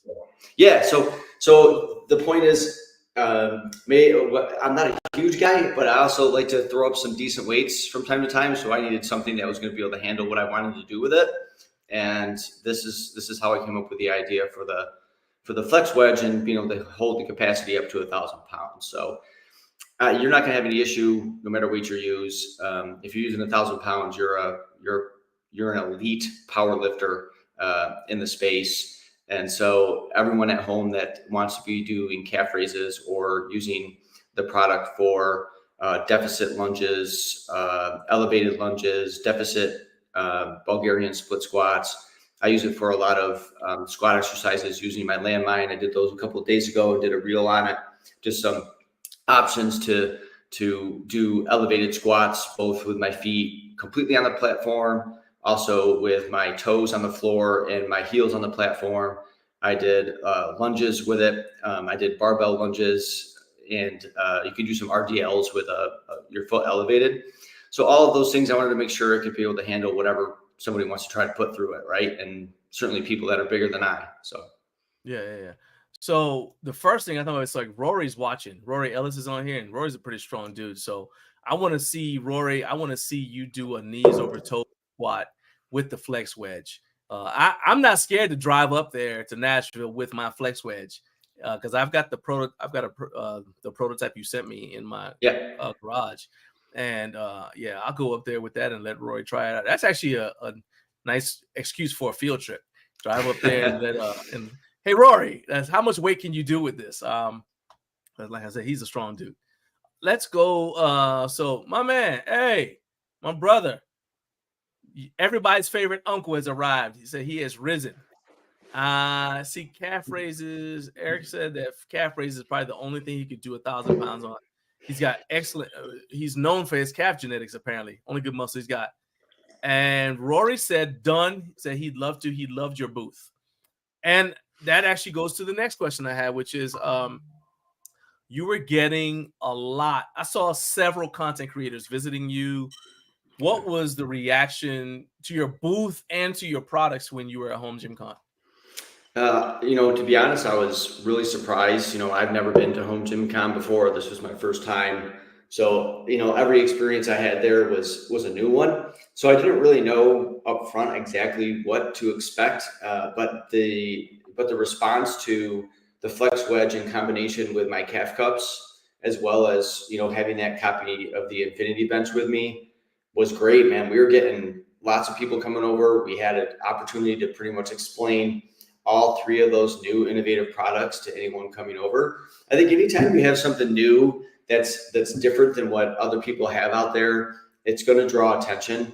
And that's the plan for what, I do with Exponent Edges, to continue to come out with innovative things for people, that could draw their attention versus, me coming out with a, bumper plates or a barbell, right? So it's finding those new innovative things to help train at home. Like you see here, you're pretty much seeing my whole gym. I need to find very innovative ways to use this limited space to do what I want to do. So it was great, man. I got to demonstrate this thing. I had to do like 20 sets of calf raises. I was going to say, how many dang calf raises did you? That's what calves you should have, like a counter for how many calf raises you've done. My calves were actually a little sore the next day because of all the demonstration. But that's great, man. It means you got put to use. It means people were asking questions. Yeah. So it was great. I think anyone that probably brought something new or innovative was probably getting a good amount of attention. So, yeah. So let me tell you what I noticed. All right. And this is a kudos to you. Okay. And it's not just because you're here, but I said this to, I said this last week when I was talking to Jake. He was on the show. And I said that the brands that had the most traffic were the brands that were the most they weren't the brands that had the most unique stuff. Okay. And they weren't the brands that were the biggest. They were the brands that were the most engaged and had invested in the home gym community the most. So you have been investing, interacting with other people from the home gym community on various platforms, putting out content, showing that you're part of our community. Again, like you said, you're in your home gym right now. And that you kind of get what's important to us because you are one of us, right? Yeah. And so I think that traffic, like you got the new unique thing. Okay, that's enough for people to walk by and like, oh, what's that? Yeah. But if they don't know you because you kind of like been standoffish or whatever, that only goes so far. Yeah. I saw people coming back and looking at your stuff multiple times. After hours, people were walking by, checking it out, so I think that is a big reason why you had so much traffic, and you were also willing to take your time and talk to people. So we had brands that were there that weren't really, for the most part, brands weren't like this, but there were a couple of brands that weren't really like, you could tell they weren't like into the conversation. And in fairness, HomeGymCon is not like other places you can go. They're not like other expos. It's not like a trade show. So if your experience has only been like Ursa or Idea or FIBO or LA Fit Expo or the Arnold, you're not looking at Perform Better. You're gonna get a different caliber of person coming to ask you about your equipment than you are any of those places, because at those places it's pretty much cut and dry. And the people are kind of like, they don't want to be too excited because, they may not even have purchasing power. They maybe have just been sent there to look at stuff and then they got to go back and check budgets. So their questions are going to be very surface level. At HomeGymCon, we will sit. Tim, who's going to be on at 8, was literally sniffing bumper plates with people. I'm not making this up. He was sniffing bumper plates with the guy from Garage Gym 411 and I believe Kayvon from Bells of Steel. They were sniffing, or if it wasn't Kayvon, we were at the Bells of Steel booth at the time, and they were walking around. This is after hours on Thursday. He's walking around sniffing bumper plates with these people, right? These otherwise normal adults. And I'm just saying that you got in my opinion, you got the traffic you did because, and look at the comments. People are talking about how much they loved your booth because you've invested in our community. And that's just what I think. So that being said, you told me that you're planning on tweaking the design to improve on even the prototype that I have. So what are some changes you're planning on making? Well, the changes are really minor. So, I did have a chance to kind of explain to everybody at HomeGymCon. One of the changes is the unit that you have. There is 18 inches of length between the two sides of the flex wedge. The original prototype I had from over a year ago was 22 inches. So that seemed a little too bulky. Yeah. Hang on a second. So is that side to side or front? Yes. Side to side. Okay. Yep. Go ahead. So it was 22 inches and that seemed a little long, a little too bulky. And the one that you have is 18 inches. And really felt that after, testing it, that the right spot was right in between those two. at 20 inches. So the new unit will be 20 inches in length side to side to allow for a little bit more room for wider squat stances. The other change is I sent you a picture of a drawing. When I say drawing, it's a CAD drawing, so it's not like me sketching it. So currently on the unit, I was you'll impressed see with your artistic skill until you said that. Well, I can draw pretty darn good too. That's how most of this stuff starts. Right. And then, so there's currently on the flex wedge, there's the flat 90 degrees parallel with the floor. That's the top level. Then there's 5 increments on the side that give you 5 degrees, lower degrees in each one of those settings. Right. What we did is some people asked at the show, hey, could you get one more setting before the bottom one and then the floor where it goes all the way down to the floor for the highest degree angle? So we took that. I talked to my engineer, and we were able to make a change. And how we made the change was, so the top platform, when it's parallel with the floor, all we did is drop it half an inch. And then we took the angles and we added a 6 hole. So now you'll have parallel with the floor, 6 holes, and then all the way down to the floor.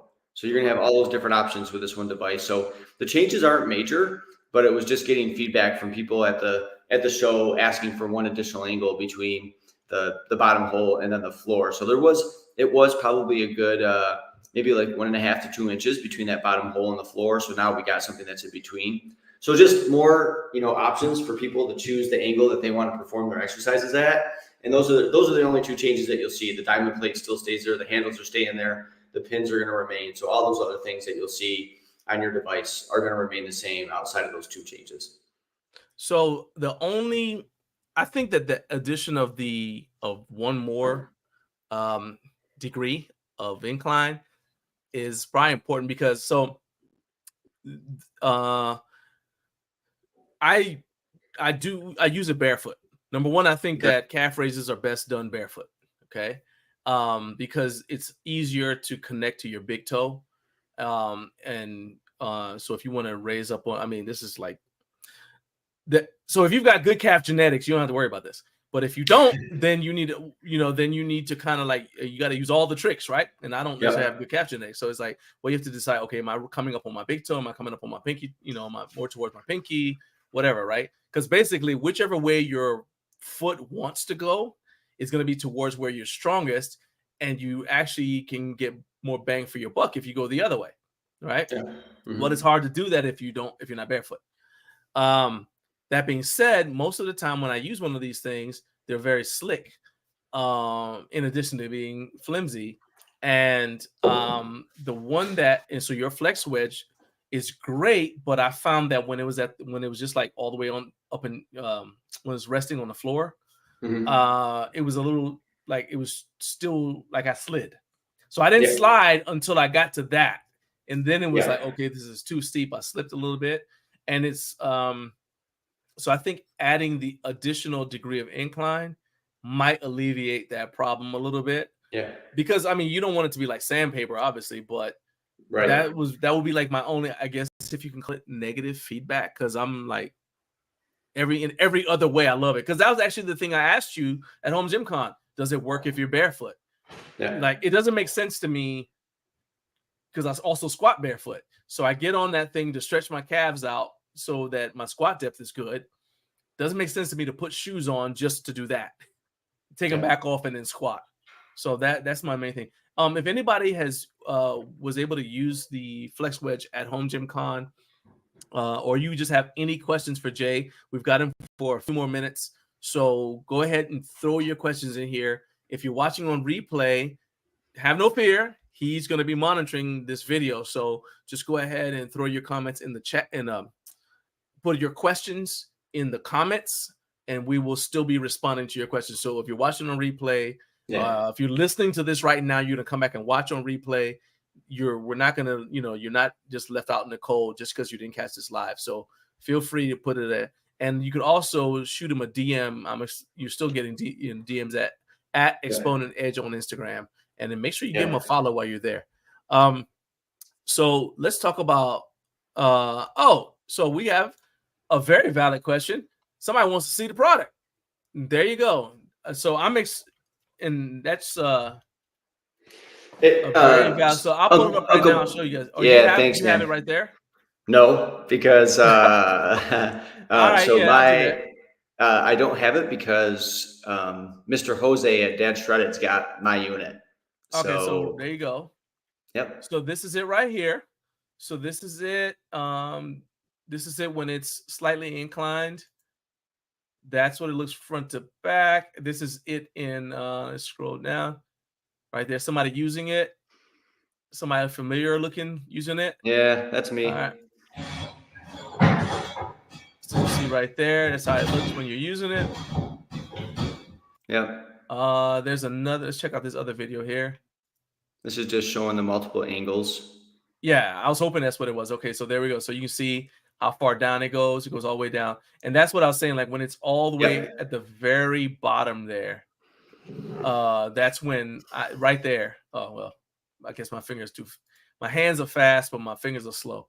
But that is, that's where I had the issue. So that's what it looks like. And as I said, I've got one in the here at the house, and I've been testing it. There's actually, I'll have more videos up of me using it, doing different things with it. But what I did was compare it to the other one that I had, like one of my old ones. And you could see, like, I actually used to, so to put it in perspective, I had to put chalk on the bottom of my feet and on the other one so I wouldn't slide.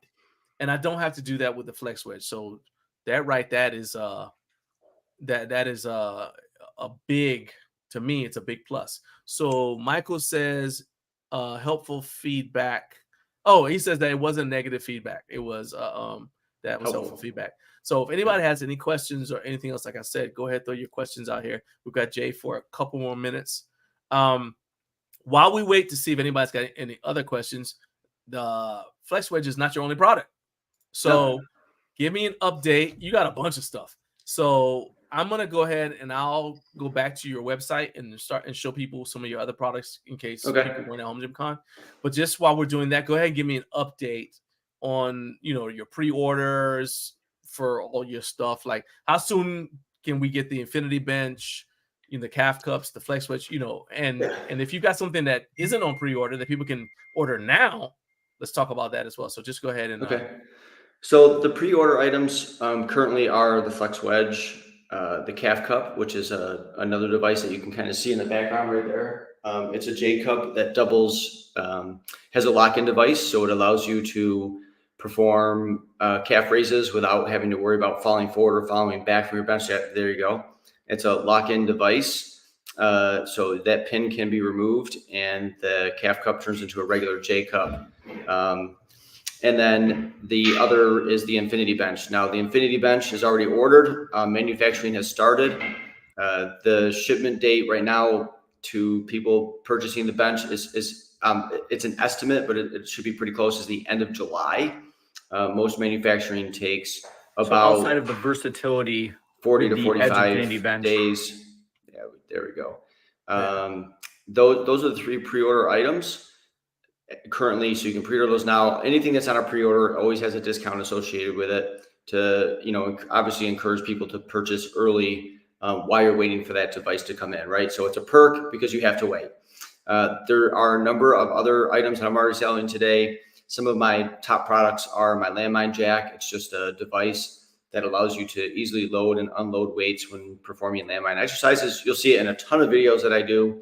I like to do a lot of drop sets and supersets when I'm performing landmine exercises. And I did it with the Flex Wedge the other day doing some elevated squats. It's great. It keeps the pressure off your back, and it can hold over 500 pounds. If you can fit over 500 on one side of that barbell trying to do a landmine exercises, I want to see it. So that'd be pretty cool. Then we have our rackable camber bar, which is, I actually got to do a workout the other day with Juji Mufu, and we were using the camber bar, and he loved it, dude. So it gets you an extra about 4 inches of depth when performing your bench press, which is great for sticking points, getting out of the hole. And it's knurled in all the appropriate positions. So that's another great product that I have selling. My rack mount glute ham developer was also at HomeGymCon. Got a lot of people trying that thing out. that allows you to perform Nordic curls, a number of other. That's the wall mounted version. I think if you scroll up, you see the rack mount. That one you'll see on my back wall. Mine's spray painted red though. And then the rack mount. There it is. Yep, you just attach it to your rack. It's got the foot plates on it, and you can do Nordic curls with a bench, or you can, if you put it near the floor, you can also use it near the floor. If I use it down low, I use yoga blocks to put my knees on. And the infinity arm is another top seller. So those are my top products as of today. And of course, still working on a bunch of new stuff. Have some other new prototypes that will be coming in the next couple of weeks to start testing on those. So I look forward to one day sharing some more information on some other cool stuff we're working on. I forgot to ask you this when we were at HomeGymCon and you were talking about it. What is the pad material? So it's I don't even know how to explain it, man. So we've tested out a couple of different ones. I'd have to go look up the exact name of it. I mean, it's not just like it's not. I know some companies use like a boat material, but it didn't feel like that. No, it doesn't feel slick either. It looks slick. It looks like it would be slippery, but it doesn't feel like that when I have my hand on it. Yeah, it's not slick. It's not leather. It looks slick, but you're really not going to move much unless you're sweating like a maniac. Then you'll move on anything, right? But right. It's very comfortable. It's very comfortable to use. Your arm's not going to move around, or whatever you have on it's not going to move anywhere. Again, unless you're sweating a whole lot. I'd have to look up the name for you though to tell you exactly what it is and the makeup of it, but I don't have that in front of me at the moment. That's just a large pad. That's an option to get on the infinity arm that I use a lot for like hip thrusts, or if you like a wider base when you're doing seal rows, or you want to be doing isolation curls with a wider pad. That's what that pad is for. Yeah. So and Jose did a great review on it the other day on his YouTube channel. So if anyone doesn't know Jose, he goes by Dad Shredded. He just did a review of the infinity arm the other day, and he'll be testing out the flex wedge and calf cups and within the next couple of days or a week or so. So be sure to check in and see what he's doing. Heck yeah. Eric, you asked where I'm out of? I'm in Charlotte. Charlotte, North Carolina. When you go to his house, you have to take your shirt off and spin around your head like a helicopter.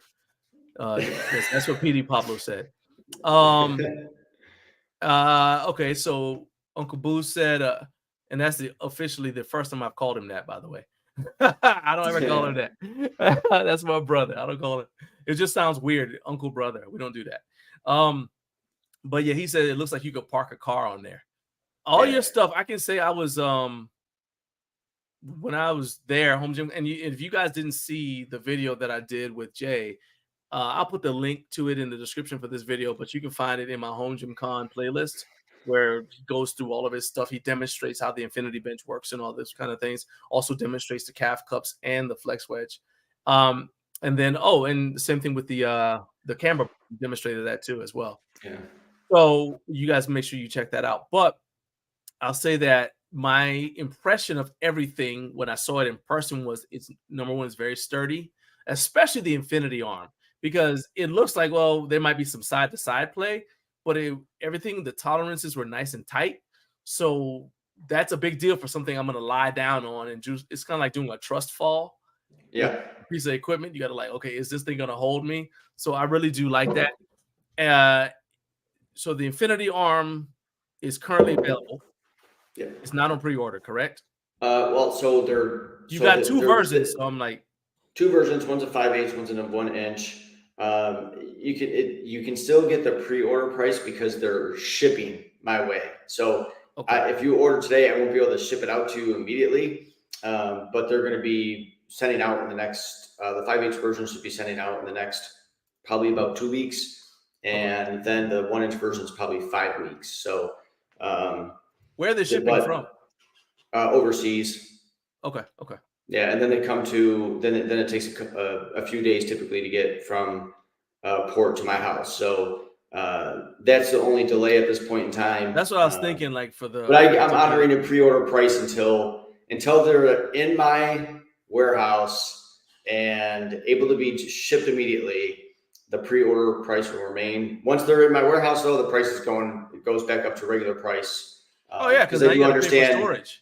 Yeah, well, it's also like I understand that there's got to be something given to a customer when they're looking to order something and you can't deliver it immediately, right? If I can't ship it to you in 4 or 5 days, then I feel like it's warranted for me to give some type of relief or discount to interested customers for their time to sit back and wait a little bit for something to come in. So the tough thing in our space is we can always get manufacturing timeline estimates as well as shipping estimates, and it can always go a little bit one way or the other. So, and some of those things are often out of our control, but we are doing our best to communicate that. So I also update any customers usually about every 2.5 to 3 weeks when there's like a status change to let you know like what's going on, or if there's like a more realistic time frame to let people know. So I also do my best to communicate with everybody so that way they're not left out of the loop, or they feel like, oh, I haven't heard anything in whatever amount of time, like what's going on. So I do send communication out to everybody to let them know like what's happening. Because I mean, manufacturing, you're asking someone to build a couple hundred units of something, like there's got to be some give on, okay, well, we said it was gonna be 35 days and it'd be in 42 days, right? So right. all those things, and it doesn't sound like a lot, but when it goes to because 7 like what days happens manufacturing, 5 more days for shipping, it's like, okay, that turns into 12 days. That's almost 2 weeks. So it's, and I mean, what happens if they can't get the raw material? Like, what if they couldn't get the steel, on the manufacturing? They're like, I haven't run into that issue yet, but someday I might. Yeah. I'll ask a question because I know that he's in here watching. So Brian, that's everybody's favorite uncle. He has an outdoor gym. It's in the backyard of his house. So how does your stuff? Most of your stuff doesn't have like a lot of moving parts. But how does your stuff hold up, especially like the pad on the Infinity arm, if it were in an outdoor setting? Well, so I haven't tested it in an outdoor setting. So I would imagine, I have not tested it in an outdoor setting. It'd be hard for me to tell you exactly what's going to happen to that thing out there. But I mean, from a steel perspective, the steel of the devices, I would imagine to be pretty well protected. What about rust? Yeah, and if you're in a spot where there's not a lot of salt, like if you're not like on the beach or near the beach where there's lots of salt, obviously the lifetime of that's going to last a lot longer and take a lot longer to rust. I imagine eventually that's going to happen, unless you're buying gear that's specifically made for the outdoors. There's a couple companies that build specifically for the outdoors. If you want stuff to last forever outside, then get concrete. That's like your best option, right? The concrete will last forever. You might have to occasionally, power wash the thing and get some moss off of it. But I think the steel part will last for a while. I would have to get one of these pads and like let it sit outside and see what happens to it. I wish I had a better answer for you on how long it's going to last out there. I just don't have that at this point. So the thing I can say about it is anytime you have something that's got a pad, a bench press, whatever, if it comes down to it, you can always reupholster it. And that's not really like it's not as intimidating as it sounds, because you can always go to like anywhere that does stuff with boats. They can always reupholster it with marine grade fabric. But Eric says rust happens when the air is at about 40% humidity. Get a dehumidifier. So here's the thing. You got to think about what I said is his gym is outside. It's not in a basement or somewhere like that. So you can't dehumidify the earth. I wish you could, because I would certainly do it out here because it's too humid. So Brian is in Tennessee, so it's very humid there. Like I said, it's a backyard. Now it is covered. I used to have a picture of his gym, but it's like he's got basically like think about it like a back porch, right? So it's got a cover. He's got like some wall material for the walls for when it's wintertime, kind of like a tent material for the walls, but it's not but most of the time he's got like all that stuff is rolled up in these, it's not a gazebo. It's it's basically outdoors. And then, so here you go. So he said it's the wood that the upholstery is attached to. It rots first. So yeah, even if something happened to the Infinity arm, you take the pad off, take the pad material off, get rid of the wood, put no more wood there, reupholster, you're back in business. Here we go. Kurt says, I bet I could dehumidify the earth. There are no problems that can't be solved with the proper application of high explosives. I'm not going to stand between a man and his dream. And all I ask is that you video it if you try. You've got an invitation to connect. Michael, you and Jay are both on LinkedIn. So, and you're both connected to me. So, if you Michael, I'll find you on LinkedIn right after this, man. Yeah. So if you can't find him, just hit me up, Jay. And because we're going to talk after this afternoon anyway. And we'll make it happen, Michael. Yeah. Michael has an invention that I don't know if you got to see it at HomeGymCon, but I do see some, there may be some synergy there. All right.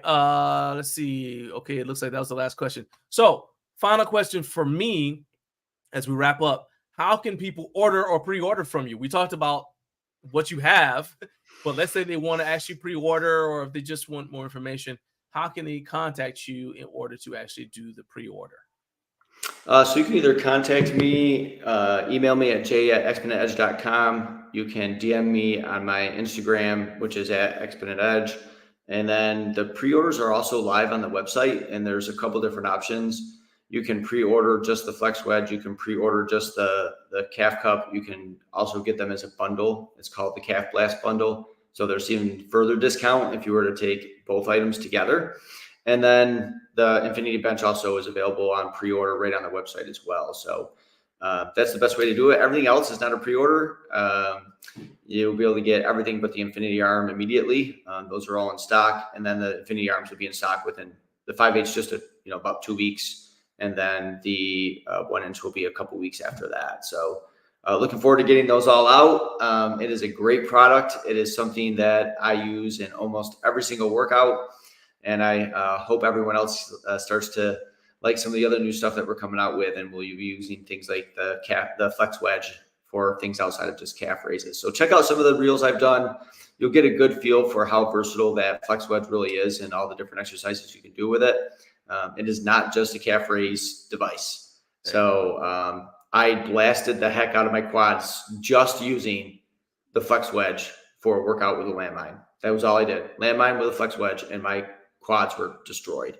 So, yeah. Nice.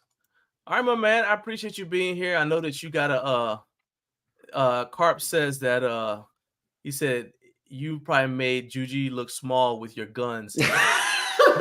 I didn't make Juji look small.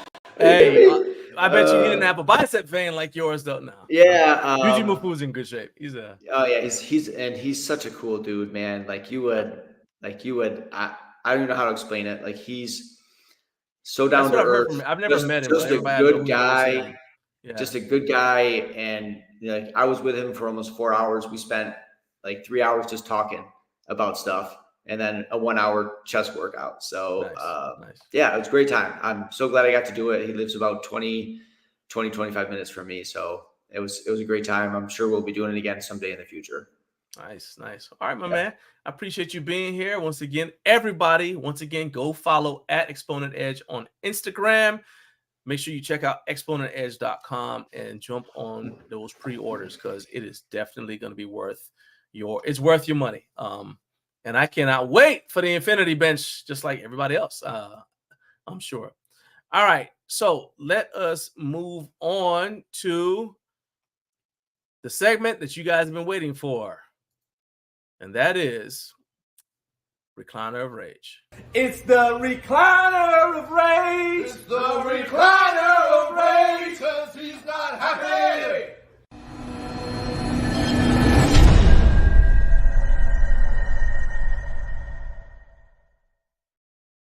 You dang right I'm not happy. No, I am not happy, because today's Recliner of Rage is brought to you by whoever is responsible for putting together this box. And you're like, what box? Well, I'm gonna show you. Watch this right here. Whoever is responsible for this freaking box right here. Boom. Look at that. Now, this is not the fault of the manufacturer. This is the fault of whoever that little dude is who, I guess it was the delivery driver, and they decided they needed handholds to help carry the box. I don't understand why they couldn't just grab it from the bottom to bring the box in, but that is ridiculous. That is ridiculous, because what happens if something fell out of said box? And I think the thing that was sent to me, I think some of the stuff fell out of it. And, like I said, it's not the manufacturer's fault. So I can't go back to the manufacturer and say, hey, the box showed up and it's missing stuff. You need to send me replacements. That's not fair to them. I know this is not my first time complaining about shipping carriers. And I'm going to say that I understand shipping carriers do a very valuable job. They are essential to all of us enjoying the products that we have. Because, HomeGymCon is only once a year. So you pretty much have to get everything for your home gym shipped to you. But that also means that we are at their mercy. All right. And the fact of the matter is, whoever that dude was or woman, equal opportunity, anger, they needed to have been certified on box carrying so they could hold it from the bottom. At one hand at each corner. There are a lot of different ways to hold a box so it doesn't slip out of your hand without cutting holes in the box. And why would you cut holes in the top of the box? What happens if the box open up? And then the whole thing falls everywhere. Now you got product, and with the product that they were carrying, that would have I could possibly end up denting it. I told you guys before about when something was shipped to me and the J hooks got bent because of the carrier. I don't even know how they managed to do that, but this stuff isn't indestructible. Yeah, it's made to be durable, but come on, man. That's just unacceptable. Eric says I should leave UPS out of this. He said there are specific instructions at UPS on how to lift and carry a box. There ought to be. Now, I would think you don't have to teach somebody how to carry a box, because you've carried groceries in. You carry groceries in, right? At some point you've picked up a box. If you haven't ever picked up a box in your life, your parents need to get beat up, because all my kids know how to carry a box. Literally, it's a box. How do you not know how to carry a box? You got to cut holes in my pack. That's irresponsible. That's irresponsible. No, so now here comes the slander. Everybody's picking out the carriers they hate. So Eric was talking about UPS. Carlos said that's some DSL stuff right there. Yeah. Every single one of them has had transgressions. The FedEx dude has transgressed. I've got one dude. Actually, my UPS driver is pretty big. Is he? I think it's a UPS dude. Every time he comes over and he's got a package, he'll come in and check out the gym, because he goes to a public gym, but he works out. So we always have, we can't talk long because he's obviously got to move on his route. But still, it's ridiculous. Joyce, I agree. It's not the manufacturer's fault. Please let them know. I did let them know. I sent them the picture, but I didn't want to get into who they are with you guys, because again, it's not their fault. I know they didn't cut holes in the box and then send it to the shipping carrier. So that's just ridiculous. Why would you? I can't even talk. I'm being calm, but that really, really irritates me. And of course, then there you go. I could always count on Kurt. You're supposed to be taking the test. You ain't got time to harass me, Kurt. Talk about you're going to send me an empty box with holes in it just to mess with me. Look, do you know I would go high into my pressure gets up, okay? I don't like this junk. Said in the heat of the moment, instructions are gone. Yeah, that's true. Oh, you finished your test? Okay. I guess so. So I guess Kurt finished his test. So now he's got plenty of time to drink coffee and harass me. Very well. I'm here for it. That's fine. But all I'm saying is there is no reason that the freaking box should have holes in it. Okay? Let's stop talking about this. The Recliner of Rage is sponsored by Freedom Fitness Equipment. There's no need for you to be in the Recliner of Rage when your home gym is outfitted with what you need to achieve your fitness goals. Reach out to my dude Ashton at freedomfitnessequipment.com or give him a call at, this is his real number, 980-216-4860, and he will work with you to help you build the best gym in town right there at your house. Okay? Reach out to Ashton. I'm telling you, the dude is the one who he got me the power rack that I have downstairs right now, my forever in between power rack.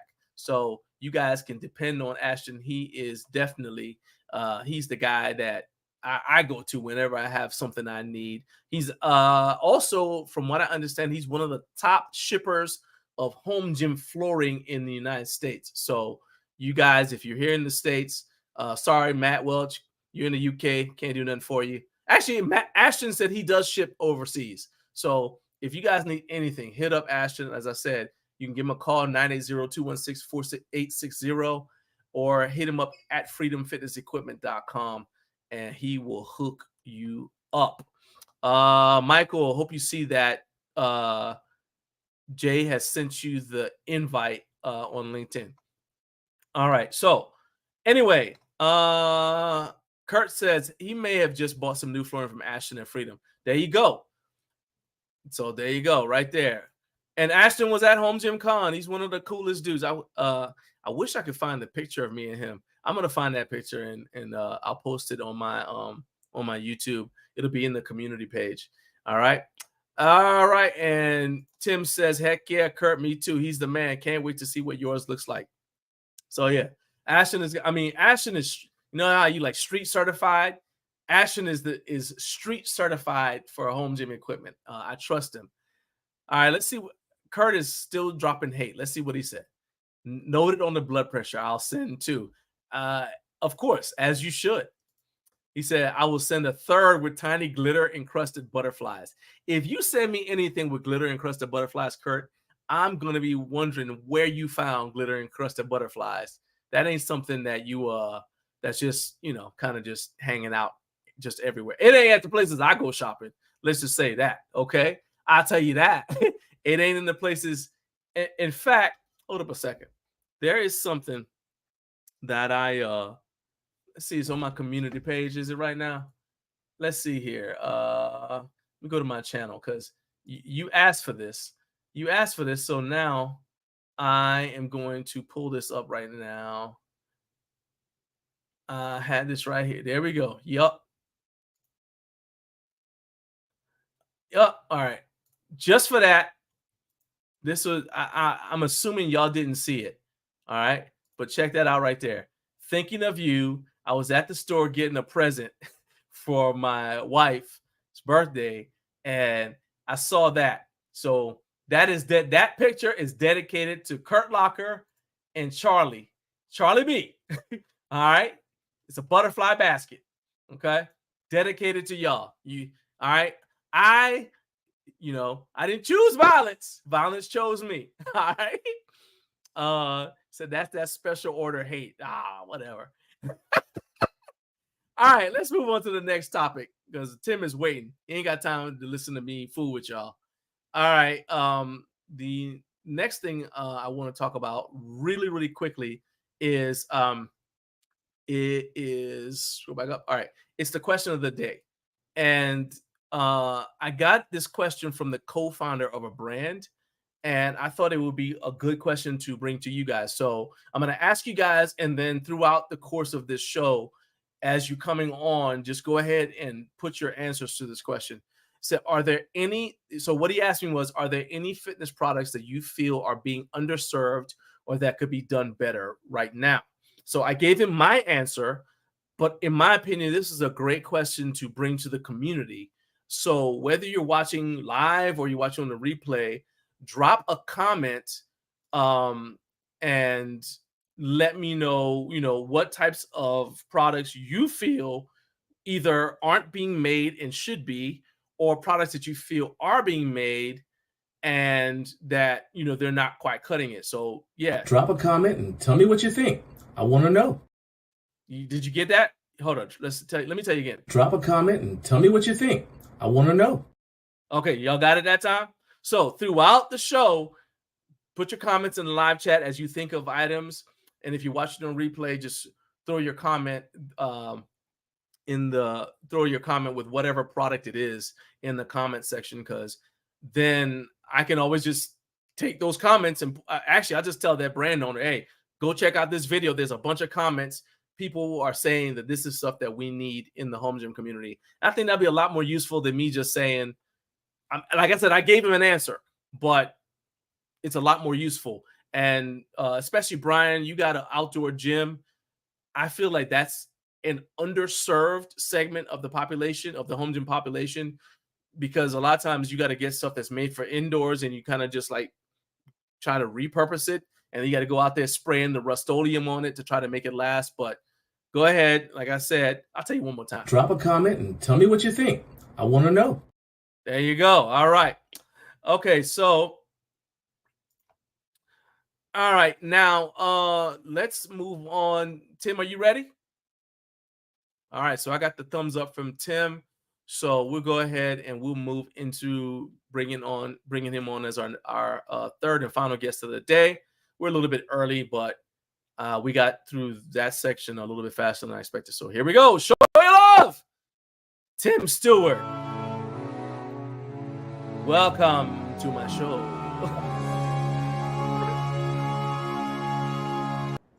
Show your love, everybody. Tim Steward. Yeah. Good morning. Hey, look at you sounding all melodious. I'm trying to, man. Even doing his voice exercises like James Earl Jones. He's prepared. Okay. All right, man. So let's talk about HomeGymCon. We gotta see if I can pull up my questions here. All right. So first thing is, and I think this is important to note, this was your first time attending HomeGymCon. You didn't go the first year. And more than that, I would say this was your first time being around a lot of other home gym owners. Am I right? In person, yeah. Yeah, so you've had a home gym for a while, and people come over to work out with you, but you're the home gym owner, not them. Right. So being around other people in person who own home gyms, this was your first time in experiencing that sort of thing. Now, this is where I'm going to do actually, I'll save that for a sec. We'll save that for later. Oh, no. Well, so first things first, knowing that going in, give me the elevator speech. I know you've got a great video recap of it on your YouTube channel, but if you had to describe your first home gym experience, HomeGymCon experience in one word, what would it be? Home, man. I mean, not only from the home gym part, but it was like coming home to a group of people that like a family reunion, that a family I didn't know that I had. I mean, it was so cool to have everybody there. Was so friendly, just spontaneous conversations breaking out left and right. In fact, I was trying to help you film, and I think a bunch of times you were on to the next booth, and I'm sitting there having this just random conversation that sparked up with a person walking through, and it was so cool to be around like-minded people who love this stuff as much as I do. And like you said, smelling bumper plates, that guys, that was a legit story. We're talking about the binding agent and the chrome rubber bumper plates and the difference in it. And you can't have those conversations anywhere else, man. It was really welcoming, and it didn't feel like a trade show at all. It was really, like I said, more like a family reunion, a family you didn't know you had. So Tim is already off program because I said one word, and that was 532. Okay. Yeah, but you see my YouTube channel, man, I talk forever. I'm kidding. I didn't count all those words. I was just like, all right. But I knew you. But see, that's the thing. So for me, it's gratifying because kind of like with the bumper plate thing from Living.fit, when I said, hey, I really like these bumpers, and then you got some, and you're like, oh, yeah, these are good bumper plates, right? And we'll talk about that bumper plates later on. But I'm just saying my feeling in that moment was yes, because it not like I didn't think I was right. But I mean, like when I was telling you about HomeGymCon before we ever went, I was kind of like, it's going to feel like kind of like what you described. And I tell everybody who hasn't been there, look, this is like going to a family reunion, because when you go in there, you're not a stranger. Even if people don't know you, you literally can strike up a conversation with anybody about anything home gym related. And in 5 minutes, it's like you've known them forever. So my closest analog to it, I was telling my brother this when I was describing it to him, because he's never gone. And I said, it's kind of like when we used to go to the Arnold, and if you guys ever see like images of my, like you see like what's on this wall right here, there's a banner and it says, it has an animal pack banner, right? And it's got, what you guys can't see is it's got signatures. I don't even know how many signatures I have on there, but it's signatures from about 3 years of going to the Arnold. And Animal used to have a thing called the National ABC, and we were all members of this message board called the Animal Barbell Club. And so it was like Discord before Discord. And so we only communicated with, and remember, there weren't even pictures on these message boards back in the day. So you didn't know what each other looked like. And then you go to Arnold and there's the National ABC. And the reason we call it National ABC, because there was theoretically an Animal Barbell Club chapter in every state and countries around the world. So literally you get to the National ABC and it's supposed to be all of us getting together. And there might be somebody from England who you only know from the message board. There's somebody from Chicago you only know from the message board. And I was like, this to me is like that. Walking in and you kind of know the person because you might have seen their picture on social media, but you're not sure because like right now you guys can see this much of me. All right. But then at HomeGymCon, you actually see my entire body, and congratulations to you. But the fact is, like, it's like, oh, is that the person? You know what I mean? You get to see Gluck, for example, and you've only seen him he's like this small image on your phone. But it's like, hey, I've known this guy. I was washing my hands, and this guy just started talking to me, right? And he's like, hey, he started in the middle of the conversation. Yeah, man, how you doing? So, good. I mean, I don't know what you want to tell. The soap feels great. I don't know what you want to talk about, right? But he was somebody who watches the show. I was like, oh yeah, man. And as soon as he told me who he was, I said, oh yeah, I remembered interactions we've had. Immediately we go out and we have we're like, hey, we got to take a picture. And that kept on happening. So to wrap it all up, to me, that was so gratifying that you had that experience at HomeGymCon of not feeling like an outsider. Mm-hmm.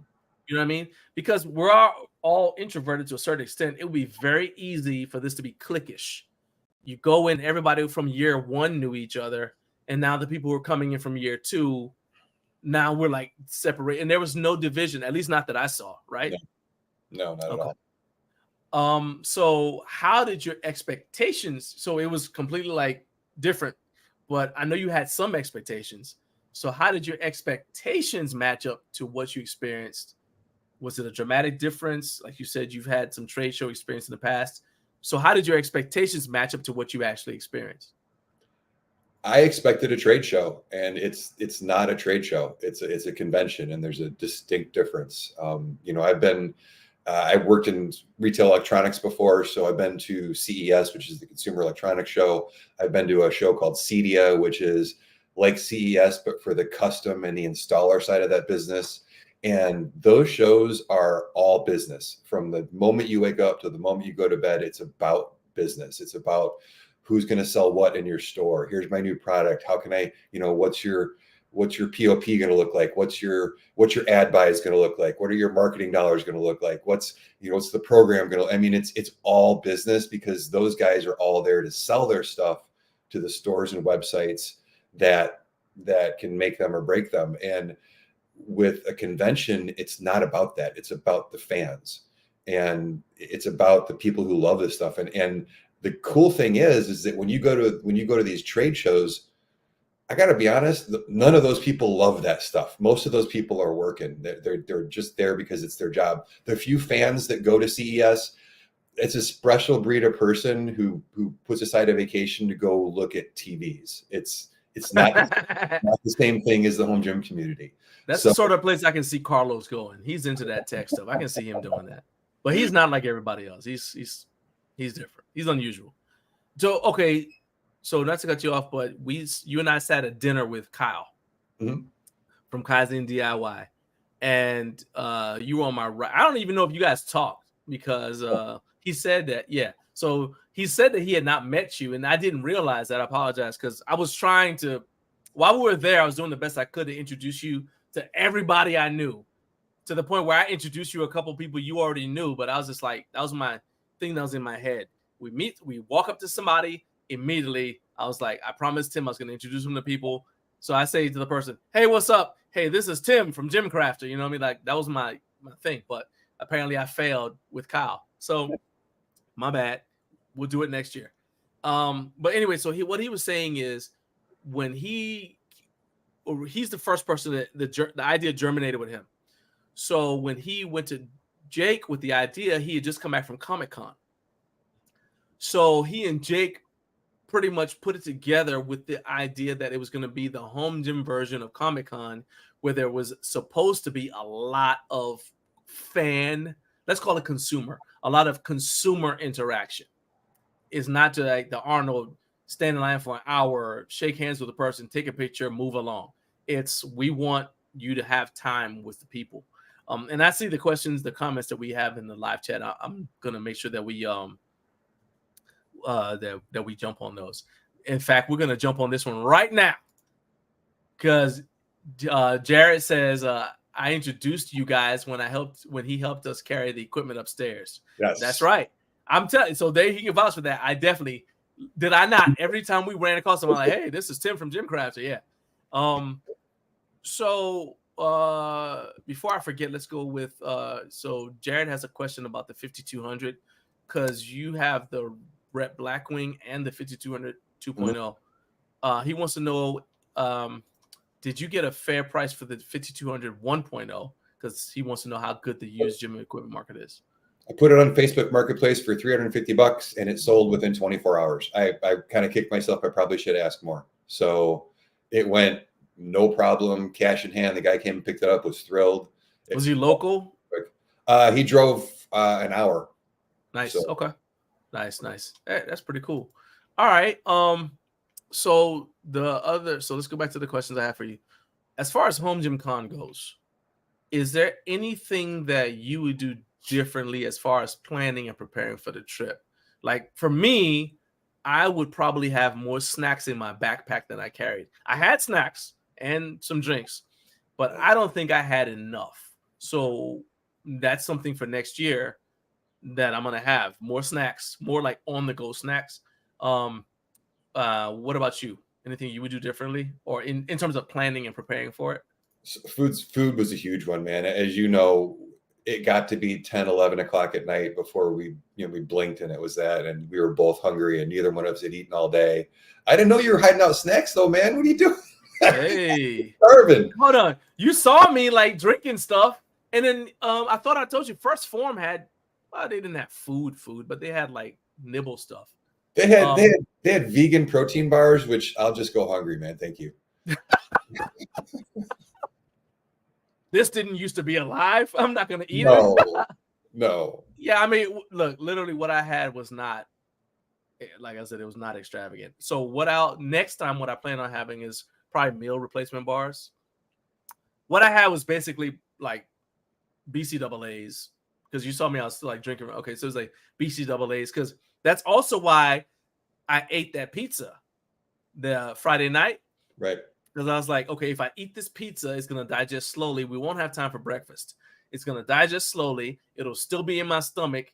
And by the time I'm actually able to eat tomorrow, it'll hold me over until by the time I'm able to actually eat. Because there really wasn't, that was something I would have suggested as an improvement to Jake. I know that's one of the questions I was going to ask you is, and this may be something that's taken care of automatically because we'll be in Louisville, but it would be nice to have had some sort of food vendor there to make it easy to get food. So you don't have to walk all the way back to that one store or shop or whatever to get food, right? So that's something that, So Jared says about the deal with the bench. He said that you and the buyer both won in that. And then he also says he lives in downtown Louisville. There should be some more options in walking distance next year. Well, it's not that it's not walking distance, because that shop was in walking distance. Is how long the walk is, and it's not even that I can't do it. It's so, and you can verify this. Like, we were going from booth to booth. Our average interview was 5 minutes long, right? And we still didn't have time to hit everybody in one day on Friday. And Saturday, I didn't have any time at all. I got one interview. It was like Matthew Porter. He was getting ready to go. And I actually had to leave where I was broadcasting the strongman competition. I had to run over to him and left the booth unmanned so I could get the interview with Matthew. So if we have to walk like 10 minutes away, that's 10 minutes I'm not going to be filming. You know what I'm saying? So that's the thing for me. Like, say, put it somewhere in a corner where it's easily accessible. And it could be like protein bars. That's fine by me. It's just, just some snacks. All right, let's see. Make sure I didn't miss anything. All right. So I just suggested an improvement. Is there anything you would suggest as an improvement? So what did you, I was curious, what did you think about, in my mind, there were a couple of different approaches that the vendors took. Did you see anything that the vendors, some vendors stood out over the other ones? Did you see anything that maybe could have helped them? Because that's one thing I think maybe to prep the vendors a little bit more for the fact that it isn't a trade show, because I think some of them brought no smiles, a folding chair, their phone, and a table that they just kind of stacked their stuff on. And I thought that they definitely could have been prepped better to be more engaging and for them to get more out of the show. But did you notice that at all? Yeah, I mean, like, we talked, a little bit, and I said this to Jake last week. So if you guys haven't watched that video, shame on you. But but I'll go into it. And I said it to Jay a little bit when he was on a little earlier. But for me, the brands that got the most traffic, which may not lead to instant sales, but it's going to lead to sales down the road. The brands that got the most traffic were the brands that were the most engaged throughout the year with the home gym community. So to me, HomeGymCon is like buying a billboard on the interstate. I'm not going to see a sign for something I've never used before and immediately, oh yeah, let me go ahead and order online. I see the website. Perfect. No, but it's going to put it in my mind, right? And then based upon then maybe I'll check out the website, and then based upon my interactions with whatever that brand is, that's going to affect whether or not I actually make a purchase. And if it's a brand I already knew about, oh, there's a McDonald's coming up. Okay, I know what McDonald's is. If I want one, sure. So I think that's how a brand needs to look at HomeGymCon. If you've never been there and you have not been engaged with the home gym community, you need to look at it like, okay, this is my first impression. All I'm doing is this entire booth is me handing a business card. Nobody is excited about me yet because they don't know me. Right. And you can't just bring, I'm choosing my words. There was a brand whose name I'm not going to mention with whom we interacted, and I felt like their products that they chose to bring were more suited for a public gym. Because I looked at the products and I listened to the way the person was describing them, and it actually made it tough. It's making it tougher for me to edit that video. But that's also another thing. You have to think about it. A lot of the people who are going to be walking by, they're number one, knowledgeable about these products. So you're not going to trick them. Okay. You can't bring your 14 gauge steel power rack and impress us. Okay. I've had a couple of brands that make lower tier stuff, I would say, like contact me, and because they'll see you, number one, they want to do a brand deal. And then during the time of HomeGymCon, I was telling people, hey, I can't do this because even if I'm inclined to, I'll be at HomeGymCon. So don't ship me anything this weekend or this week, really. And they're like, oh, well, it's HomeGymCon. Well, we want to go. I'm like, well, you don't know what it is, so I suggest you don't bring anything. Just show up, like Peter Keller did with Fringe Sport. From Fringe Sport, Peter showed up the first year by himself and was just there as an attendee, so he could kind of figure out what this is. The next year, he came with Fringe Sports booth, and you see, he didn't bring everything that Fringe Sport sells. He brought enough stuff to be a great representation of what Fringe Sport is, and he brought himself.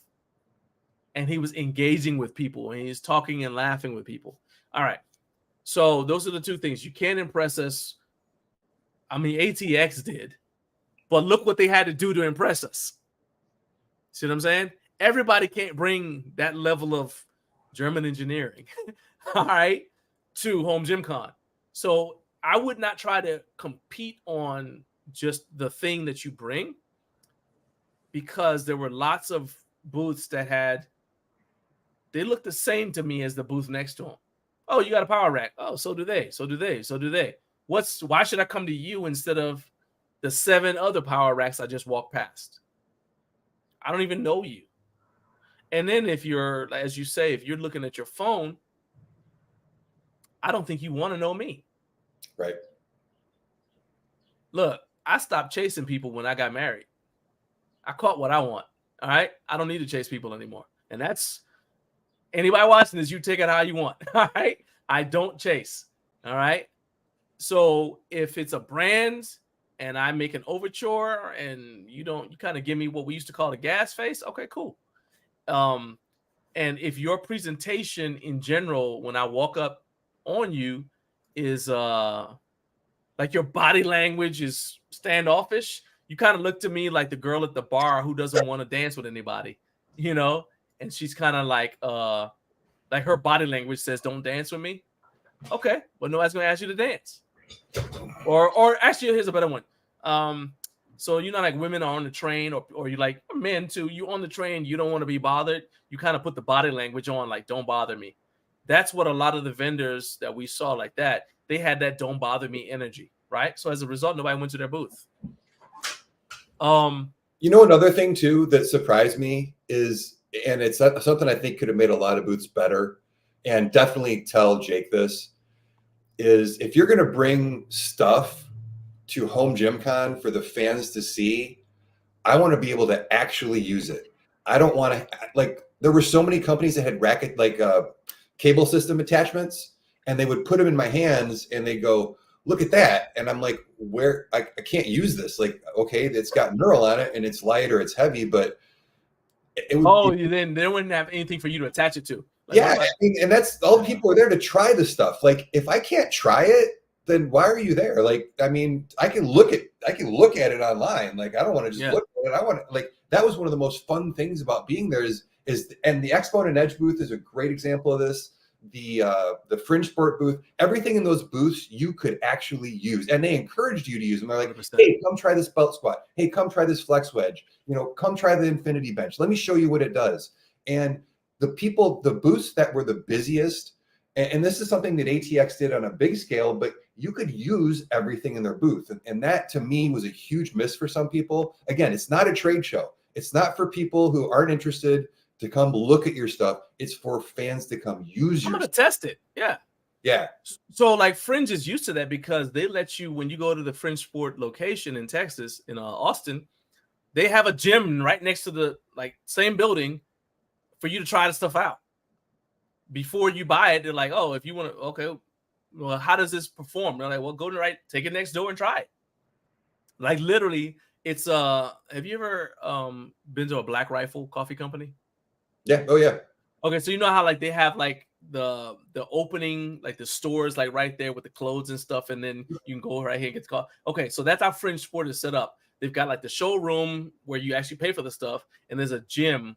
They knocked a wall out. I mean, they've got a new location, but this is what it was like at the old location when I went there. You just walk right into the gym area and use it. It's a functioning gym. There's people working out while you're in the store buying stuff, right? And they're like, yeah, just take it right over there and work out with it. Okay. And so you could see that they're used to that idea.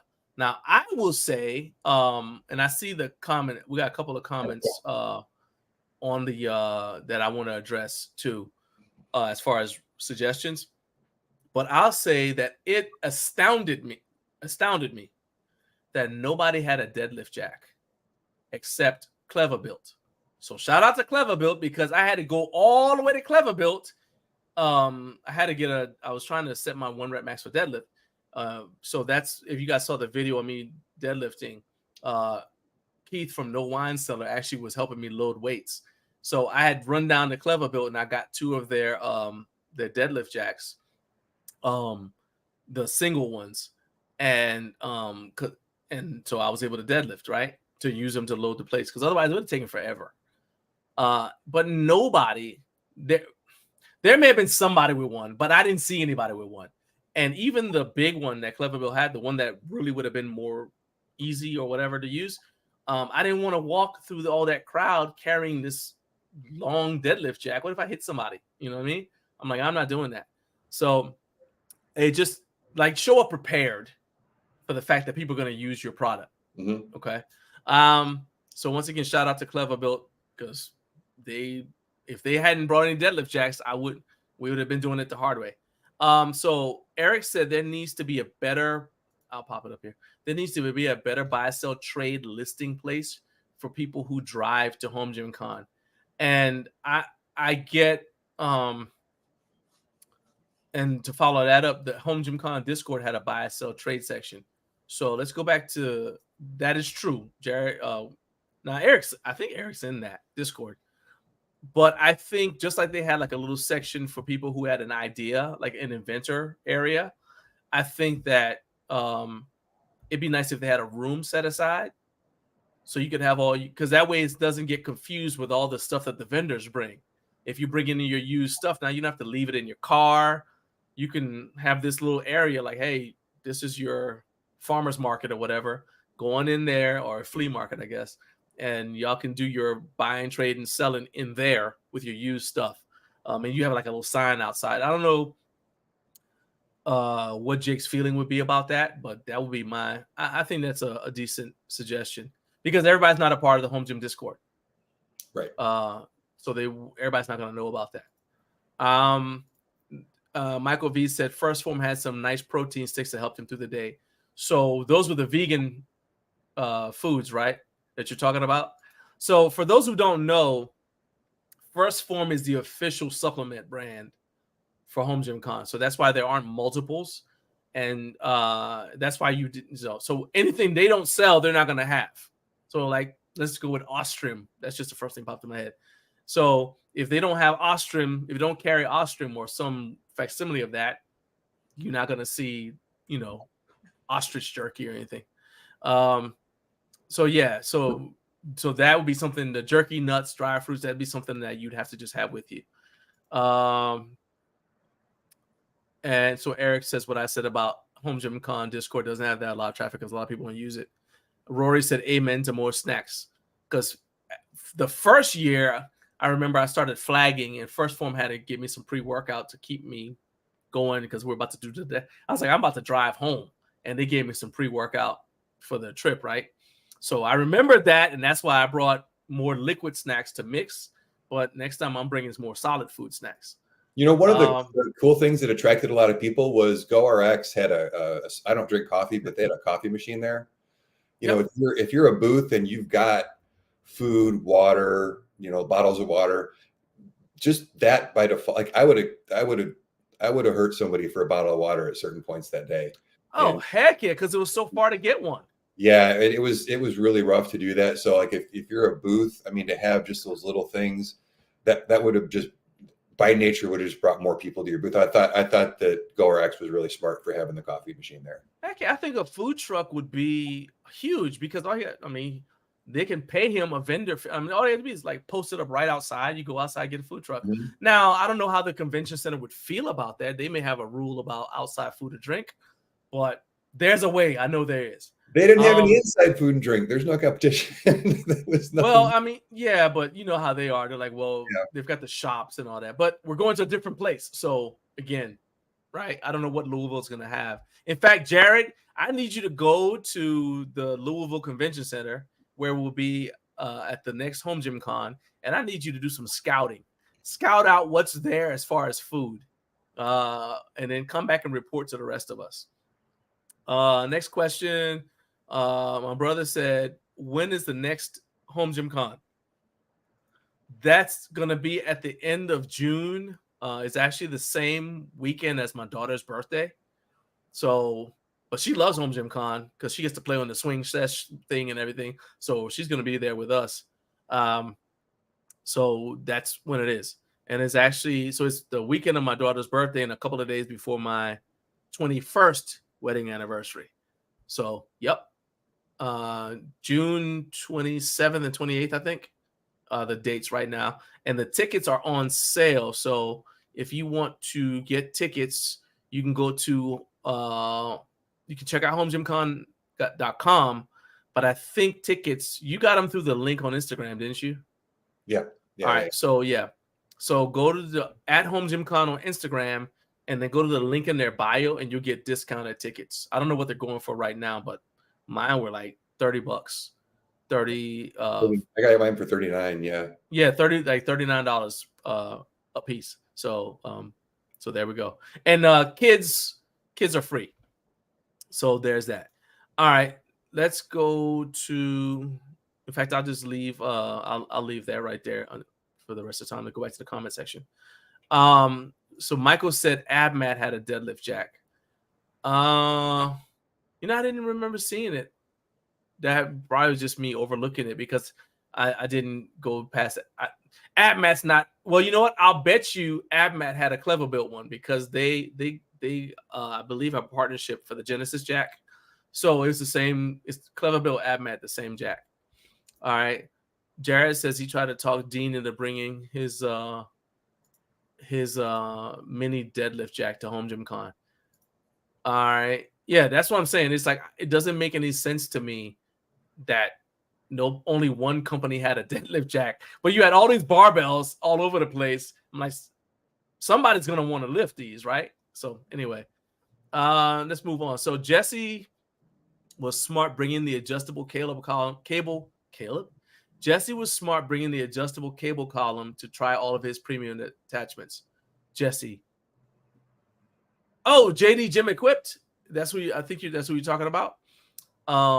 So yeah, again, that's just make it easy for me to try your stuff. To your point. Let's see. Scroll down and see if we got any more. All right, we'll skip all those. Yeah, so the clever collab jack. Yes, yeah, Michael. It was the Abmat collab.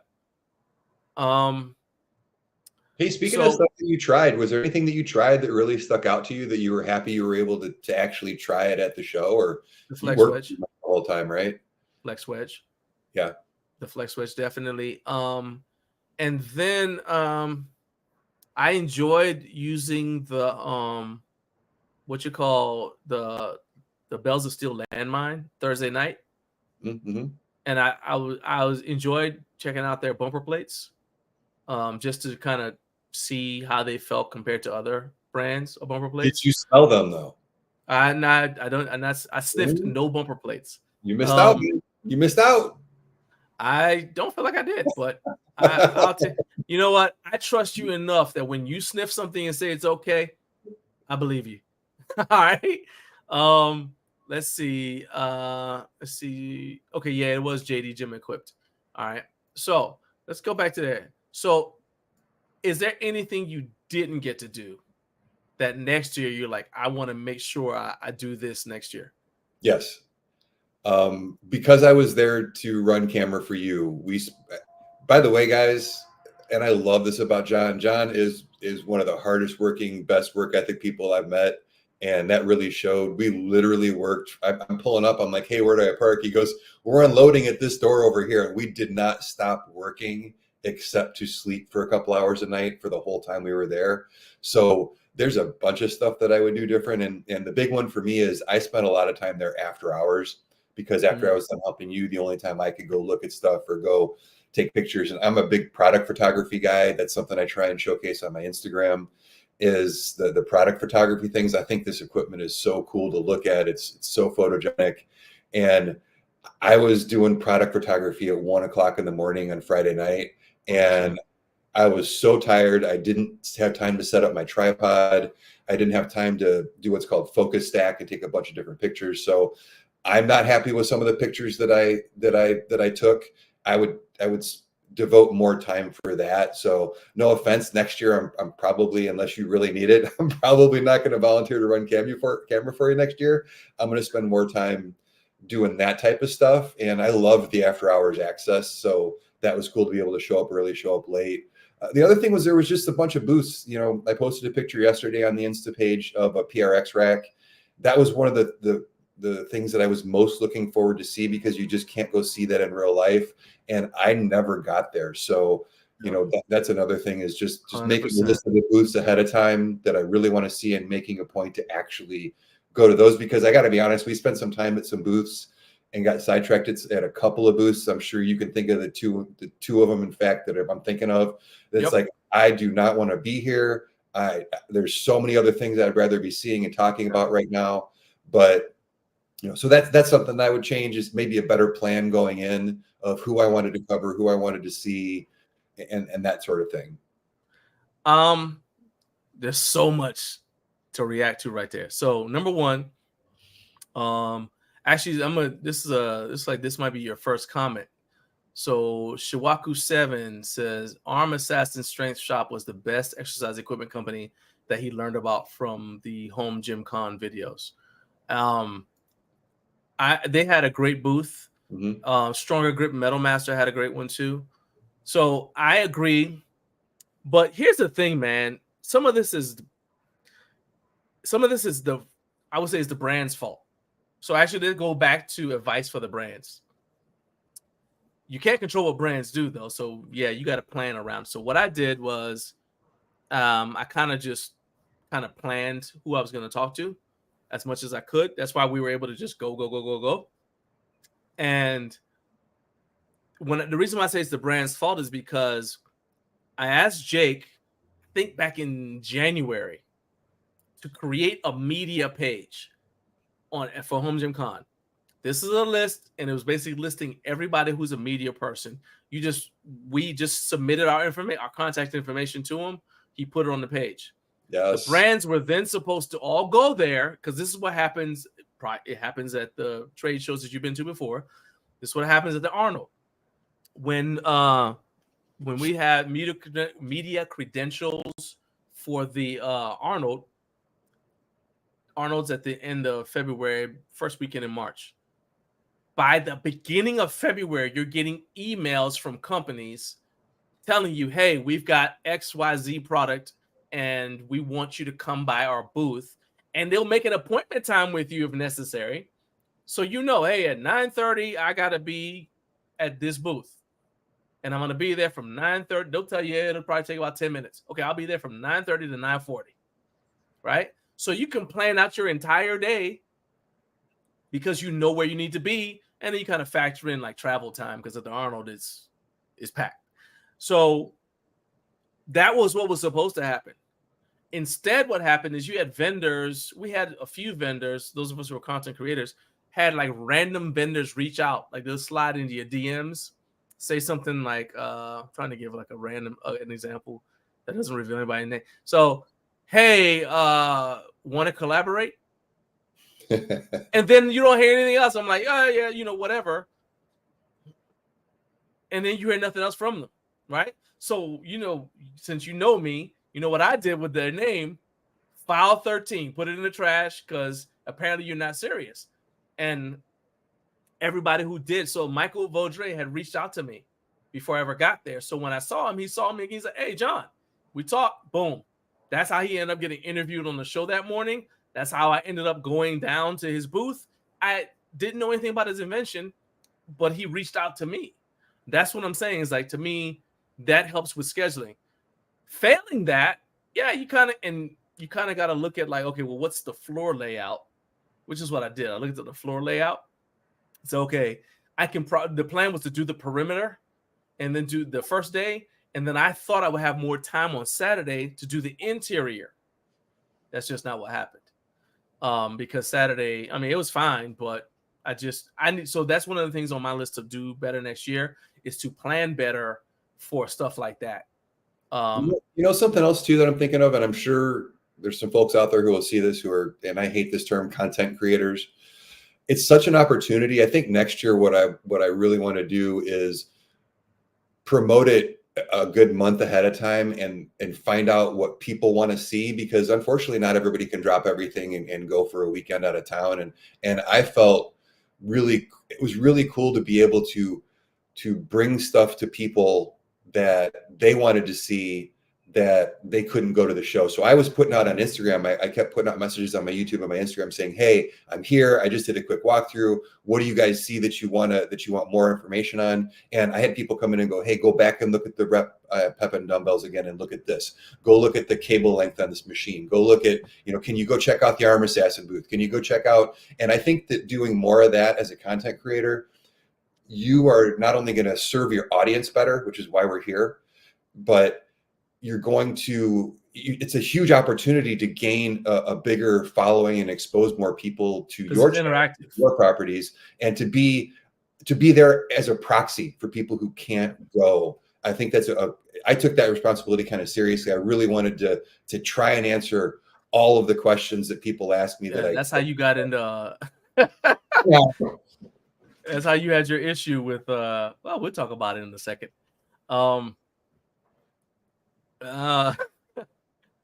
So I still remember you came up to me to tell me like what had happened with them too. And then I saw Cart was at, okay, so let me stop being vague. Well, first let me do the comment. All right, so Jared Martin said that Shawaku's, I hope I'm saying your name correctly, said Shawaku's an animal. He easily won the grip contest. His booth was a lot of fun, a lot of people checking him out, and he already signed up for 2025. And then he said he bought 4 exercise products from Arm Assassin since he learned that Arm Assassin Strength Shop existed. Yeah, Arm Assassin Strength Shop is one of the grip companies that is out there. They've got a bunch of stuff. They were actually, they're not really one of the, there were a couple of grip companies, grip specific companies there. I think had Arm Lifting USA still done their meet then, or their competition, you probably would have seen more stuff from like Country Crush. Probably, who are the potato guys? I forgot the name, but they have like a grip implement shaped like a potato, and if you can do stuff with it, you get like the Golden Potato Award. Anyway, but yeah, Arm Assassin though, shout out to them for actually being there.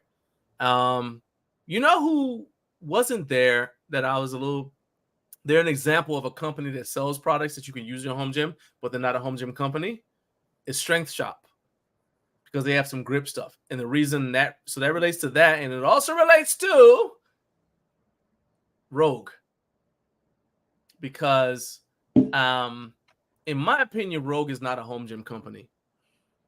And in the opinion of a lot of people, they're not a home gym company primarily. They are a CrossFit and powerlifting, primarily a CrossFit, but also secondarily a powerlifting strongman company. And they focus on public and semi-private gyms. You just happen to be able to use their stuff at your house if you want. And there was no greater proof of evidence of that than what I saw. Now, I was busy Saturday, and I wasn't like just hovering around the Rogue booth with my ghillie suit on, hiding in the tall grass to see if anybody went over there. But I didn't notice a ton of traffic there. And, especially if you compare their traffic to Rep. So you go like, okay, 2 roughly comparable size companies. Rep had a ton of traffic. Rogue had what I would call sparse traffic, right?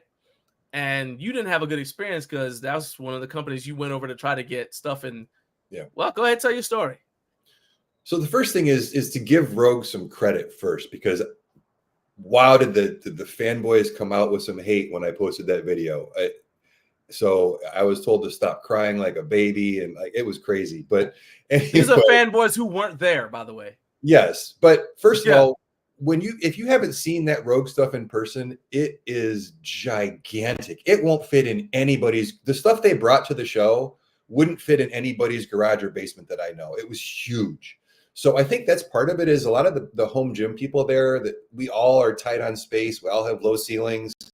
man, I couldn't put any of that stuff in my gym. It was like cool to look at, and people walked by and they looked at it. But why are you going to go ask questions or look at something in detail that you could never in a million years fit in your house? So, I don't think that the booth was weird. It was one of the largest booths there and one of the emptiest booths there all weekend long. And I think that's part of it.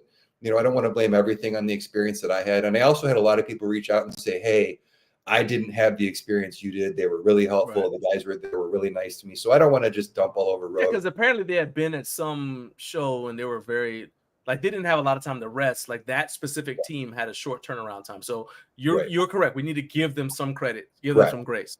Yes, 100%. Show them some grace. Because I will tell you, working the other side of the booth on trade shows, as hard as you and I worked, it is a grueling existence to bring that booth from city to city, load it, unload it, set it up. They actually installed drywall in part of their booth to show off their wall store. I mean, those guys work their butts off, and it's so hard. I don't know how you do it every morning, but it's so hard when you're that beat up to also be personable and friendly. So again, I'll tell you what experience I had, but I did have a lot of people reach out and say that's not the experience that I had. So again, I don't want to just dump all over them. But that said, I'm going to dump all over them. So, here's the deal.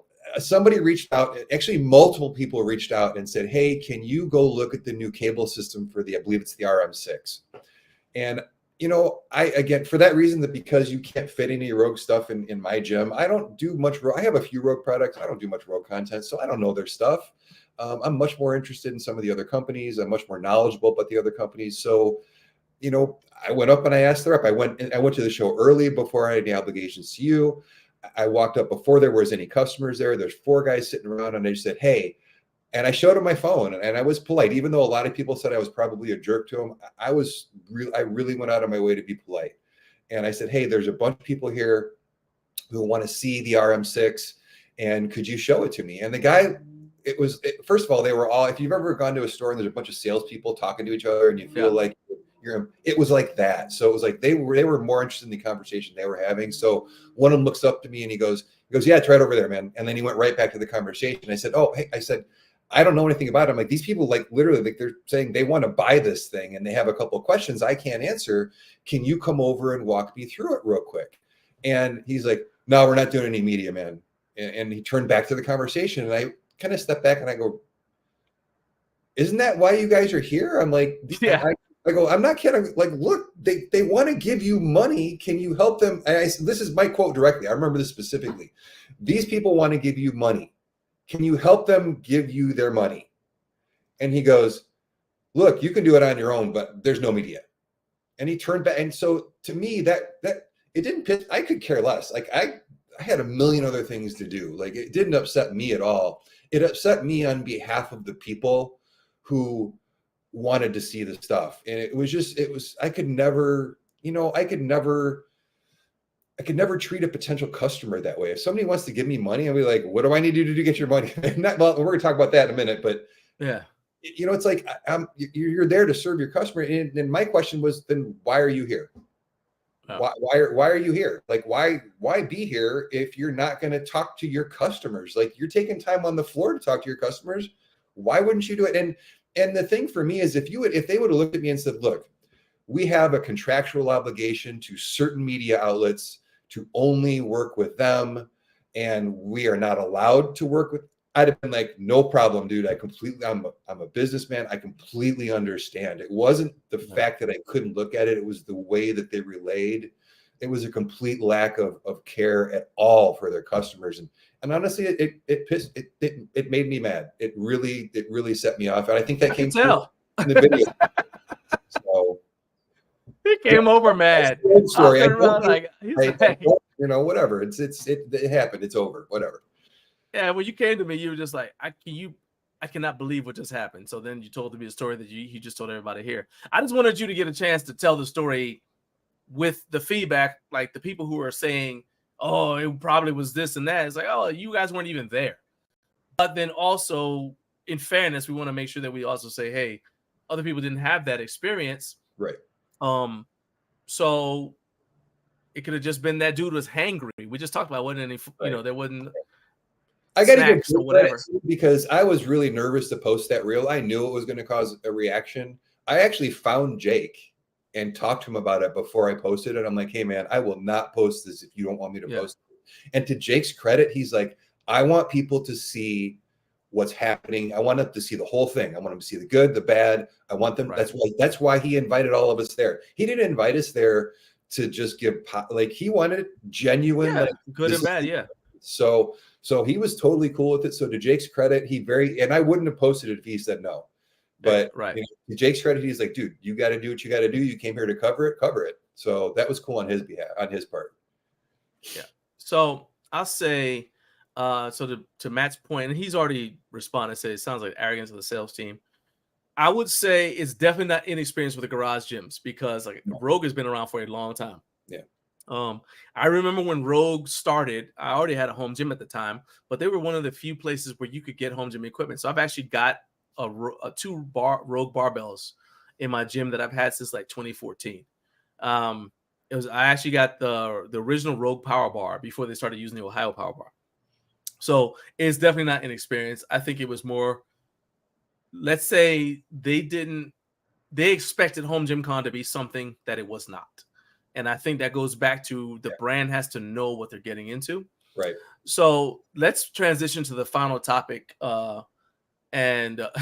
Carlos and Matt said that this should be on the Recliner of Rage. Yes. That's fun. Yeah. Should I go ahead? Should I give it to him? All right. I'll tell you what. Here we go. I'll give it to you. All right. It's the Recliner of Rage. It's the Recliner of Rage, 'cause he's not happy.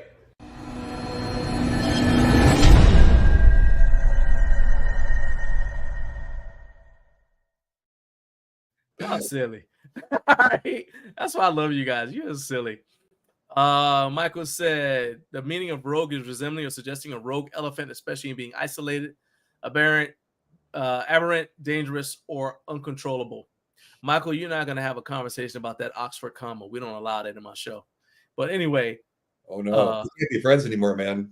Yeah, Oxford comma. I don't like. I'm just. Oh, no. I'm serious. No.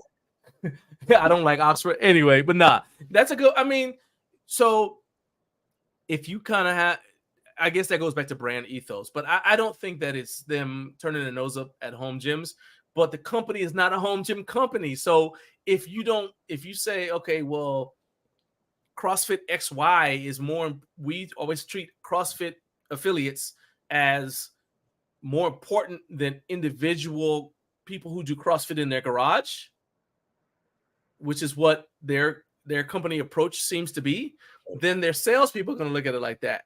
Hey, why am I here in a room full of people who aren't going to buy my stuff anyway? Now, you don't buy that stuff because you got low ceilings. I've told you before, in my garage, I've got 100 inches from the top of that stall mat to the bottom of the rafters. So I could fit most of that stuff in my gym. So they shouldn't turn their nose up at me. We have potential customers there. Home gym means anywhere. Garage, basement, backyard, barn. We got Brian's in here. He's got a gym outdoors. There's no height limit on the sky. Okay. So they didn't need to treat us like that.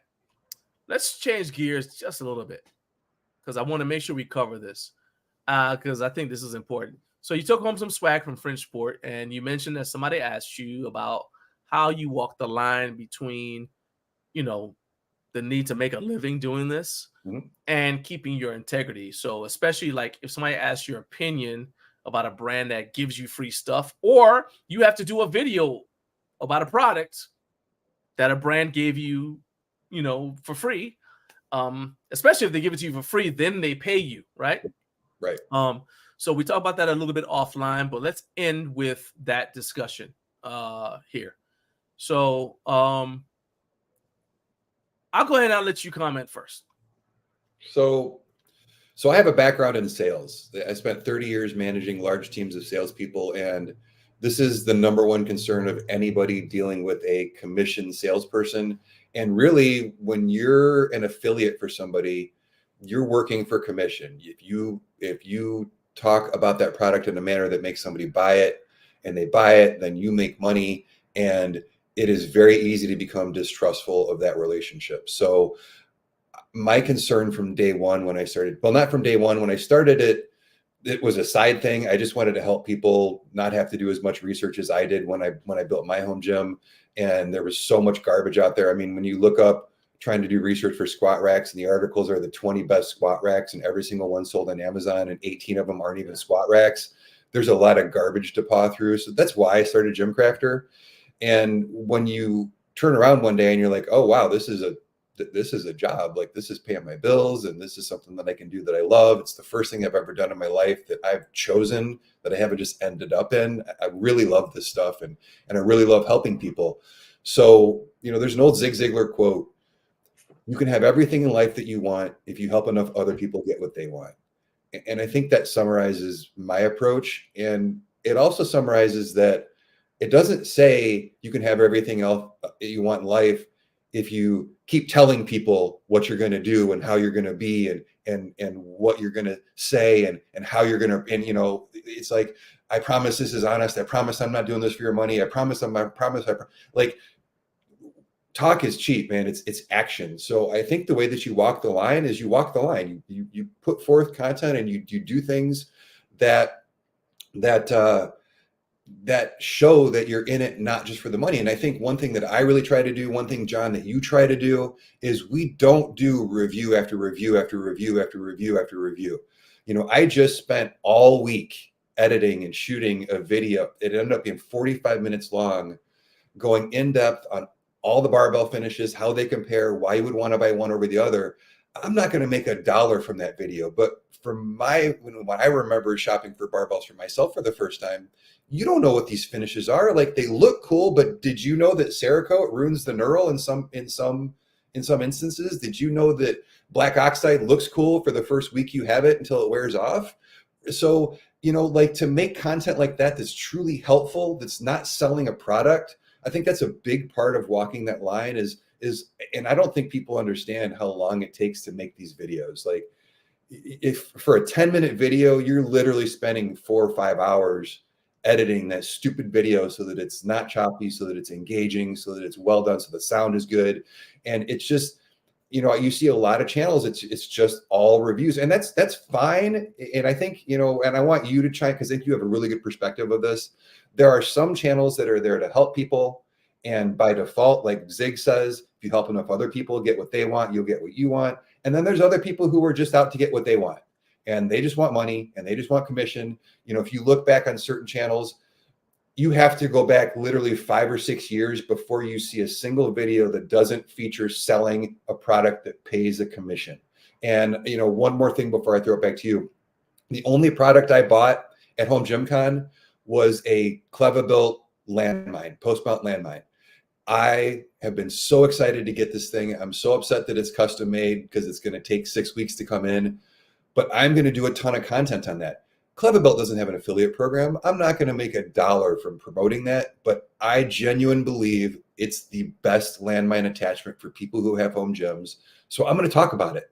So I think the way that you walk that line is you walk the line. You show that you're interested in people, and hopefully, if you happen to buy through my affiliate links, awesome. I really appreciate that. And I'm going to ask you to do that. And as you have said, John, before, I'm terrible at doing that, because I don't want to come across as a sales guy. But I think you had a really good analogy of, you're either QVC or you're something else. So I think that's probably explains it. So you probably want to touch on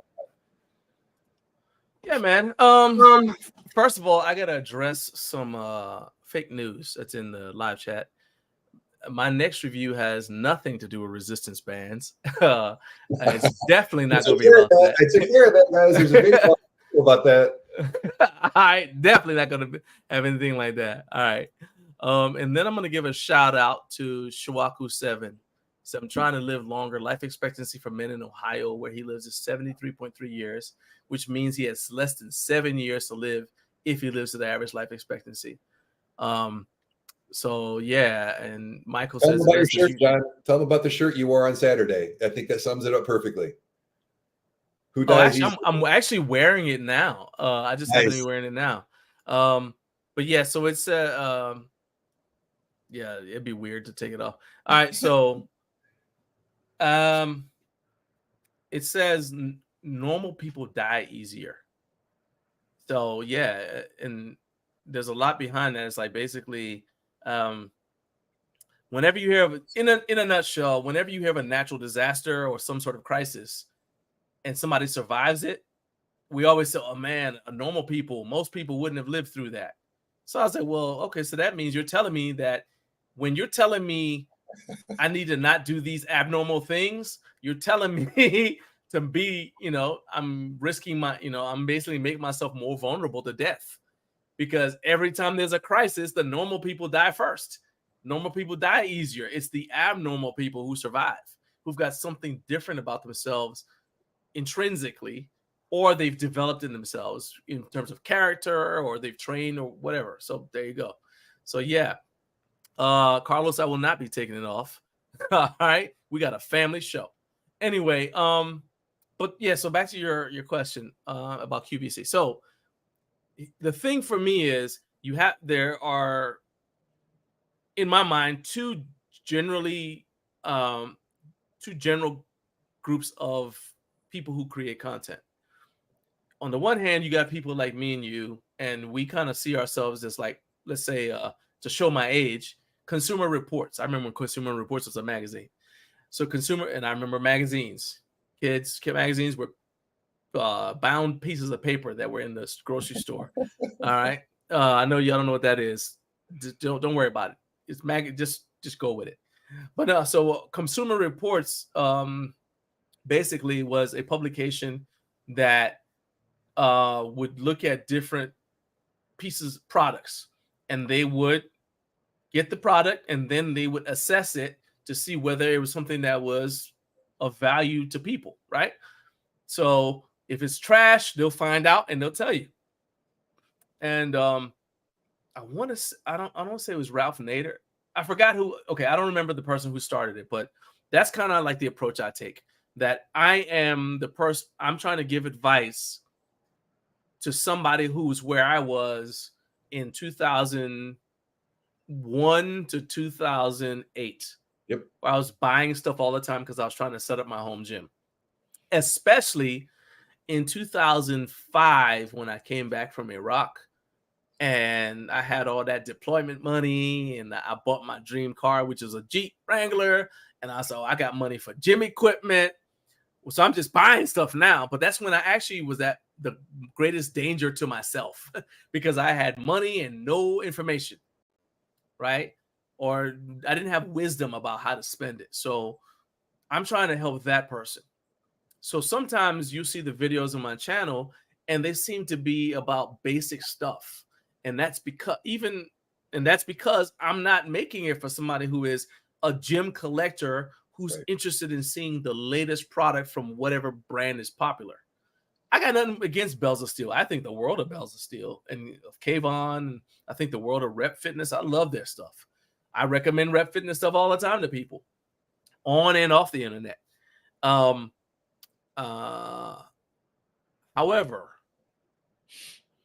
I recognize that there are people who are going to not know anything, and they're going to go on Amazon and they're going to find that rinky-dink thing, or they're going to find they're going to find a rack on Amazon. They don't know if they should buy it or not.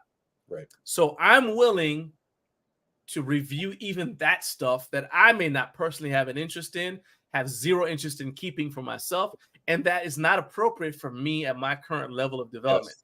I mean, I'm not the strongest dude I know, but I'm the strongest person a lot of people know. So there are racks I've reviewed that I don't feel safe on lifting to my full capacity. But I review it because I know that it's not about me. It's about somebody who's like, what you call it, like the Bob and Jan or whatever, Bruce and Jan, like the elderly couple. They're just looking for a rack. All right. And, Bruce is probably not bench pressing 400 pounds or deadlifting 5, whatever. Okay. So some of my videos are about that. Then you've got the other category of content creator. And this person is like what I would see if I went on Home Shopping Network or QVC. They're there to just tell you, hey, this product is this and it does this. Mm-hmm. And I don't knock those people because just to put it in perspective, Joey, you're almost as old as I am. Don't you ask me what a grocery store is. I can't, y'all loose cannons. I can't leave you alone for a second. But like, seriously though, we have like this attitude in the home gym community that I feel it can be elitist in a way, and I don't want to be like that. I feel like we should be tolerant. And what I mean by that is people who have already moved on to heavy duty they got the 3x3 11 gauge steel rack with the clear coat on it, and they've got the freaking all the attachments, you know, they got the rack spacers, they've got the UHMW, everything. The thing looks great. I love seeing y'all stuff. Let's back up. You still need to remember that there are people who are still who are trying to get to where you are. And so I think that there is a place for the QVC influencer who's just telling you this thing exists. Yep. Nobody, like, when's the last time you watched a McDonald's commercial and you got mad at the actor who takes a bite out of the burger because the burger was free?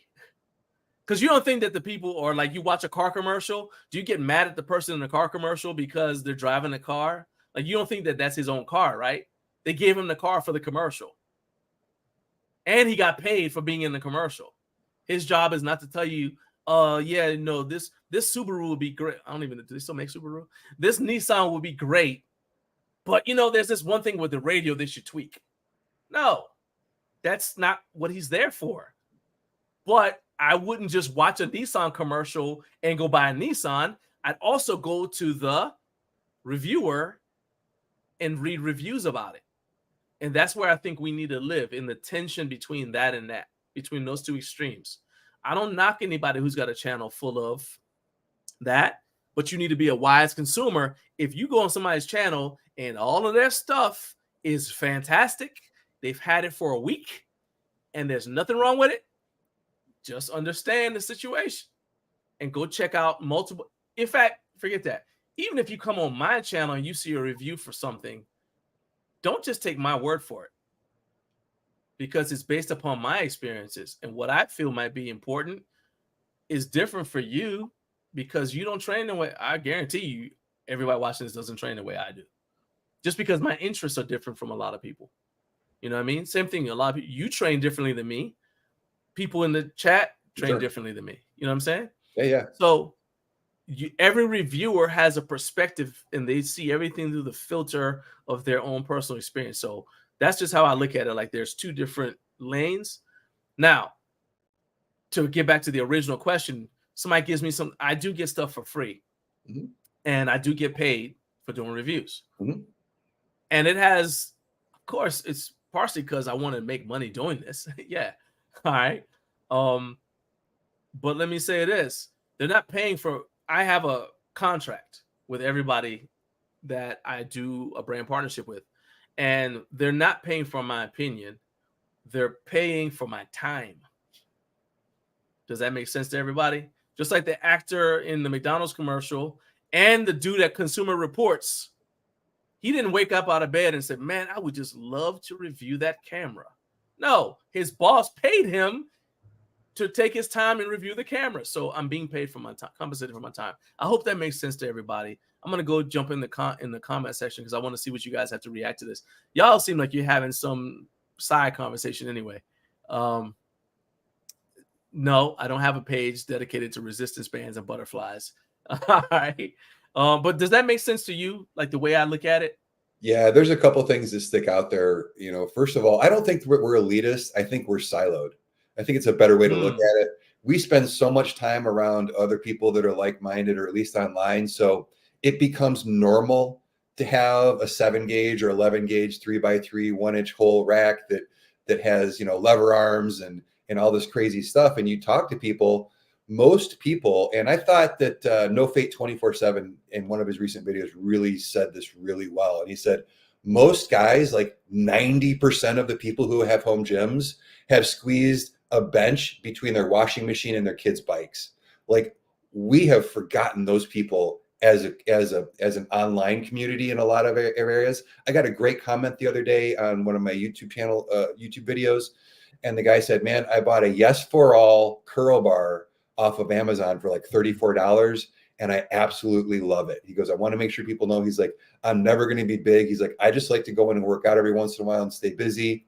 And man, this is great. It works great for me." And I think a lot of people would go, "You bought a Yes for All curl bar? What the hell's your problem?" You know, and it's like, it's not, there's nothing wrong with that. It's what I need. Yeah. It's what and they're thrilled with it. They're absolutely, the guy was so thrilled that he actually was able to buy and keep in mind, you know, if you've got kids' bikes, all of your money's going to your kids anyway. You can't buy $350 barbells or $800. Like, you have a family to provide for. You can't be doing this stuff. So I think that's one thing. The other thing is, I want to make sure that everybody here knows that the brands, and I can't speak for everybody, but at least the brands that you see on my channel and John's channel, we tell them specifically, you are paying me for the effort of building this Smith machine combo cable rack thing from China with terrible instructions. You are paying me. You just touched a nerve with that terrible instructions, Tim. Oh, man. You're going to see a lot of assembly videos on my channel for exactly that, because I don't want other people to have to go through the pain I've been going through. Yeah. But go ahead. Then you've got, you know, you made me lose track. But anyway, so no. Like, you're paying me for my time. Yes. Yes, you're paying me for my time. You're paying me for that video editing time. You're paying me for the effort I'm putting into making the content. You're underpaying me, to be honest with you. Yes. And I always write specifically you and I get so many outreach emails that say, "Hey, I want you to review the heated electric vest," or whatever that was. Yeah. And I'll always write back and go, "I'm happy to do it. This is what it costs for my time." And the very next paragraph is always, "Number one, I'm going to publish a 100% honest review." And I say this word for word. If I hate your product, I'm going to tell everybody that I hate your product. Number two, you don't get to edit my videos. Whatever I'm going to say is what I'm going to say. I understand if there's something that I misspeak or there's a technical thing, that's fine. Yeah, if I tell it it's $5.99 and it's $10.99, yeah, we need to change that. I have creative control. So if you don't like that, if that's not okay with you, then we shouldn't do. And I got to tell you, of all the companies that send me outreach emails, and I send that reply to all of them, maybe 5% actually reach back out. But you know what's great about that 5%? And this is what's great about Fringe Sport. This is what's great about Rep. You know, both Peter at Fringe and Adam at Rep have told me this specifically.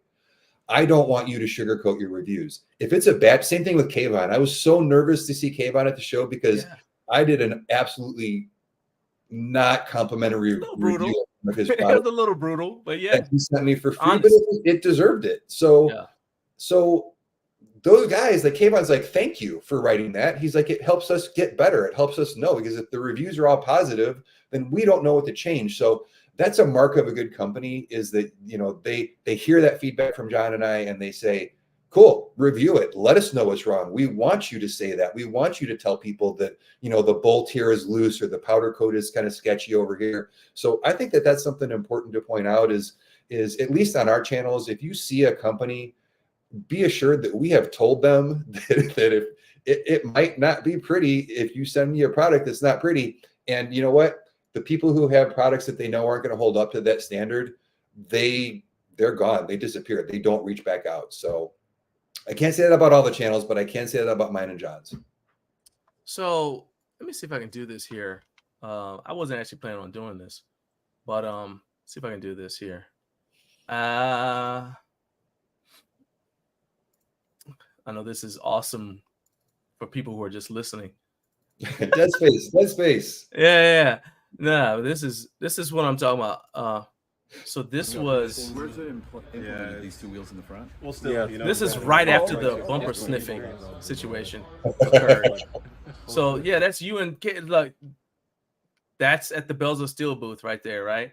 And as you said, that's Kayvon, the president of Bells of Steel, and you guys you're actually talking to him about the product that you were given a bad review to, but then you guys are also talking about, you know, just in general, just talking shop, right? Right. So that's the other thing, is like the brands who are real are willing to spend that time, because in the back of his mind, this is all market research. Yeah. Which is the other side effect of a brand getting honest feedback from us, because that helps them make a better iteration. Like Jay was saying earlier, when we Exponent Edge, he was talking about how he's made improvements to certain prototypes based upon feedback he got from showing it to people. Okay. And I think that if a brand can't handle negative feedback, then, well, you probably shouldn't buy their stuff because, let's say this. If you see a review of a brand on either my channel or Tim's, that means that brand was willing to accept the conditions we just told you. Right. So that gives them a point right there. Even if their product's trash, at least they're willing to put it out there for us to review it, right? Now there's stuff sometimes that I pay for myself because I know, maybe I don't have a brand deal. I just like, you know what, this is a good product to review. So there's that too. But that's kind of like, I'm not going to review something and that's bad and then say it's good. So there's that. Jay, as we're wrapping up, Jay says, this is Jay from Exponent. I get requests all the time about my rack attachments and will they fit their 2.5 by 2.5 rack purchase on Amazon? Because I get it starting in your budget, but it forces you to buy the attachments they make or you're forced to upgrade quickly. So one of the things I say, I don't know how you handle this, but one of the things I say with one of those, with a rack that I feel is entry level, is I'll say somewhere in the video, all right, if you bench press, and if you see my videos, you've heard me say this, if you bench press or squat more than this amount, this is not the rack for you. If you buy this rack, you're saving money, but start setting money aside because a year down the road, you're going to need to buy another rack. I don't personally think there's anything wrong with buying a rack and then upgrading because to me, the best gym in town means you custom tailored your home gym. Because even if I bought a rack, let's say I'm starting today, like where I am physically right now, and I bought everything I need, in 10 years, I might be stronger, or my training interests may have changed, and I'm going to be changing stuff anyway. So even if I didn't do what I do, I mean, before I started doing Garage Gym Life, I still changed my rack a bunch of times based upon what I was doing. Like when I started competing in powerlifting, I got a bunch of powerlifting focused stuff. Before that, it was more like general fitness stuff. I didn't need like wrist wrap. I didn't even have wrist wraps. I didn't have gym chalk. I didn't have until I started doing a lot of physical culture stuff with one arm lifts over my head. I didn't need bumper plates at all. What was I going to use? I didn't drop my weights. So what I need them for? In my head, I'm like, what do I need them for?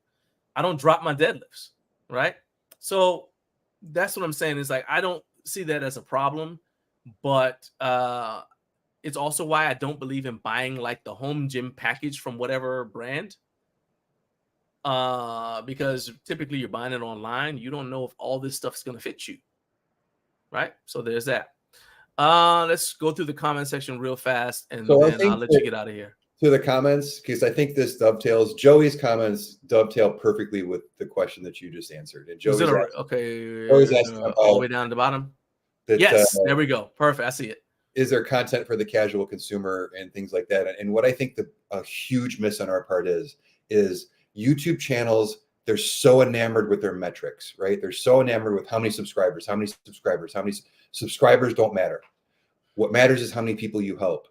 And is the casual gym person going to ever buy an attachment from Exponent Edge? No, they're not. Unfortunately, they're not. Now, they might grow into that down the road, but as far as what they're looking for now, they're never going to even look at that. But what people forget is that YouTube is the #2, very close to Google, used search engine on the internet. While those people don't subscribe to you, they constantly search on Google and YouTube for the specific thing they're going to buy. The one time they're going to buy a curl bar, they're like, hey, there's this Yes for All curl bar on Amazon. Is there any reviews on that? And when there aren't any, first of all, they Googled curl bar. Correct. That's how they got to that point. They Googled curl bar. Right. Or they Googled home gym equipment. Yeah. So if you've made a video on that, and they'll find that video, it'll come up in the search results. So, while I might not get a subscriber out of that, I might get a small affiliate out of that.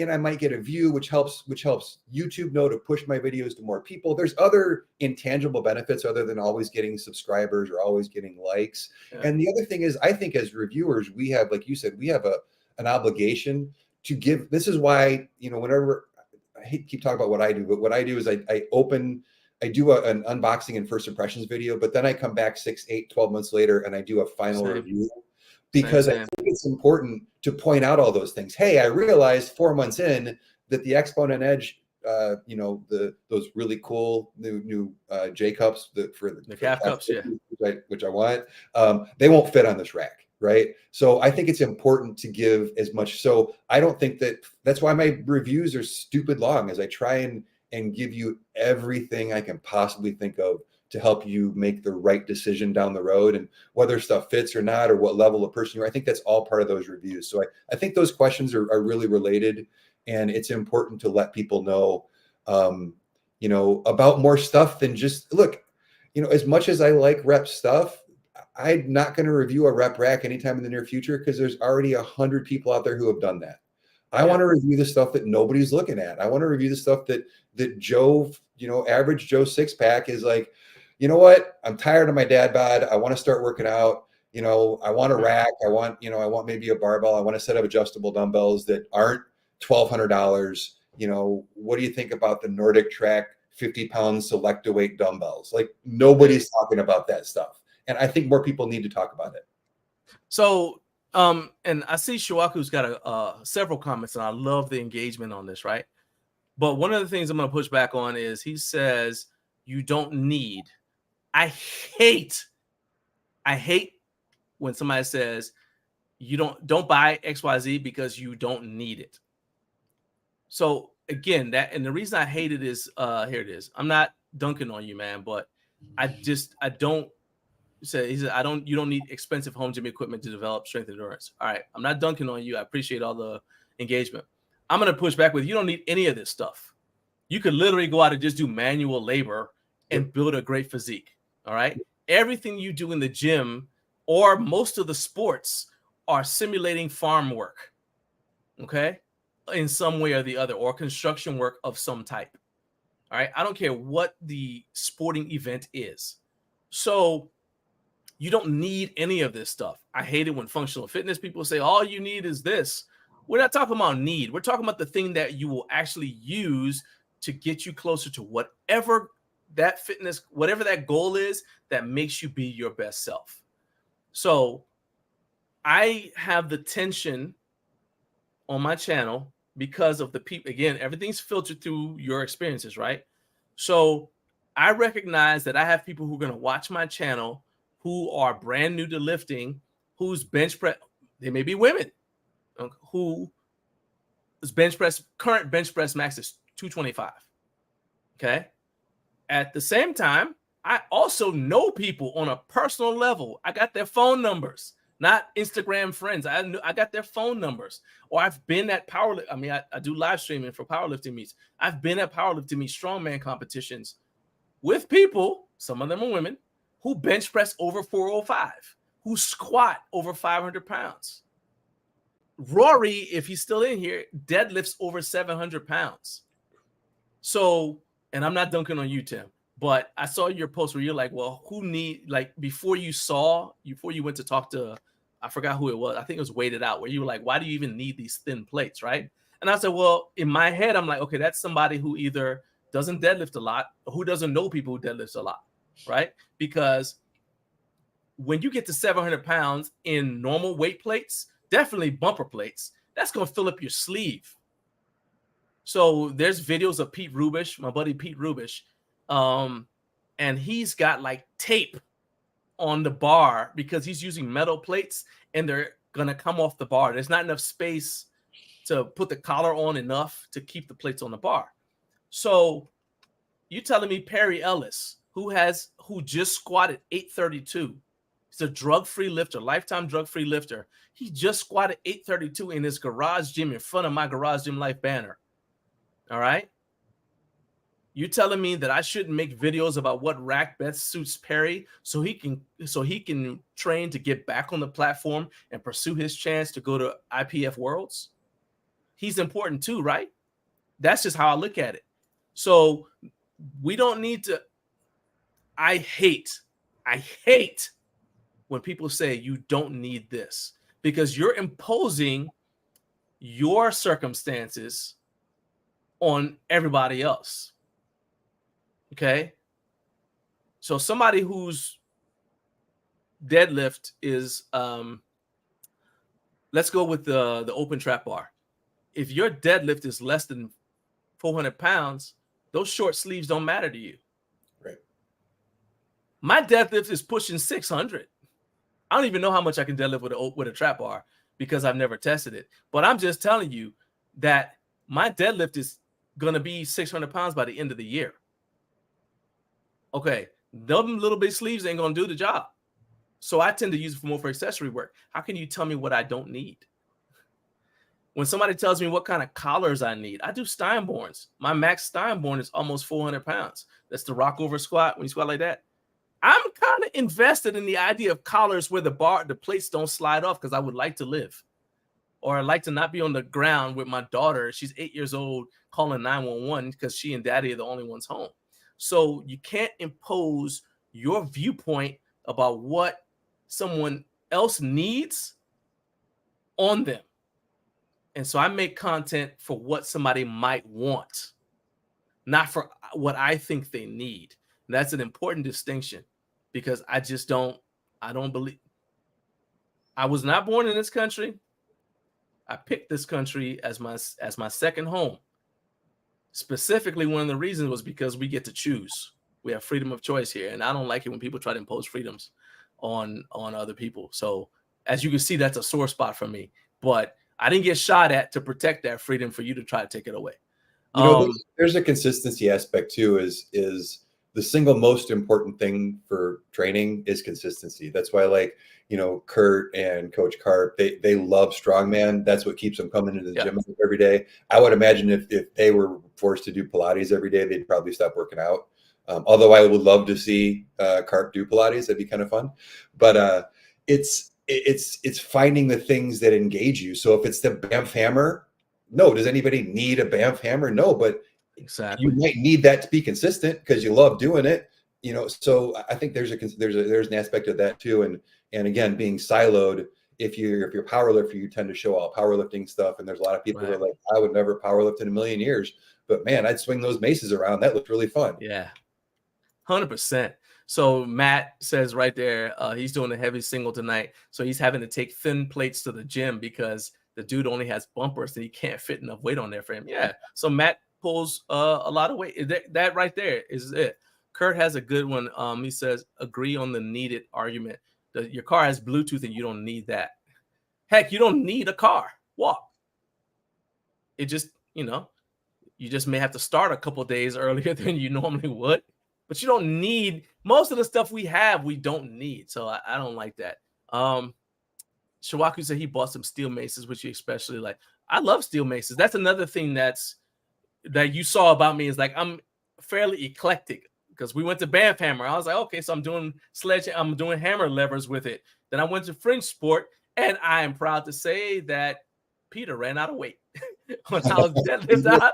All right, since my witness, I said, hey, I will pull more, but Peter, I actually said it after the video y'all see. After they stopped recording, I said I will pull more, but Peter, you didn't bring enough weight.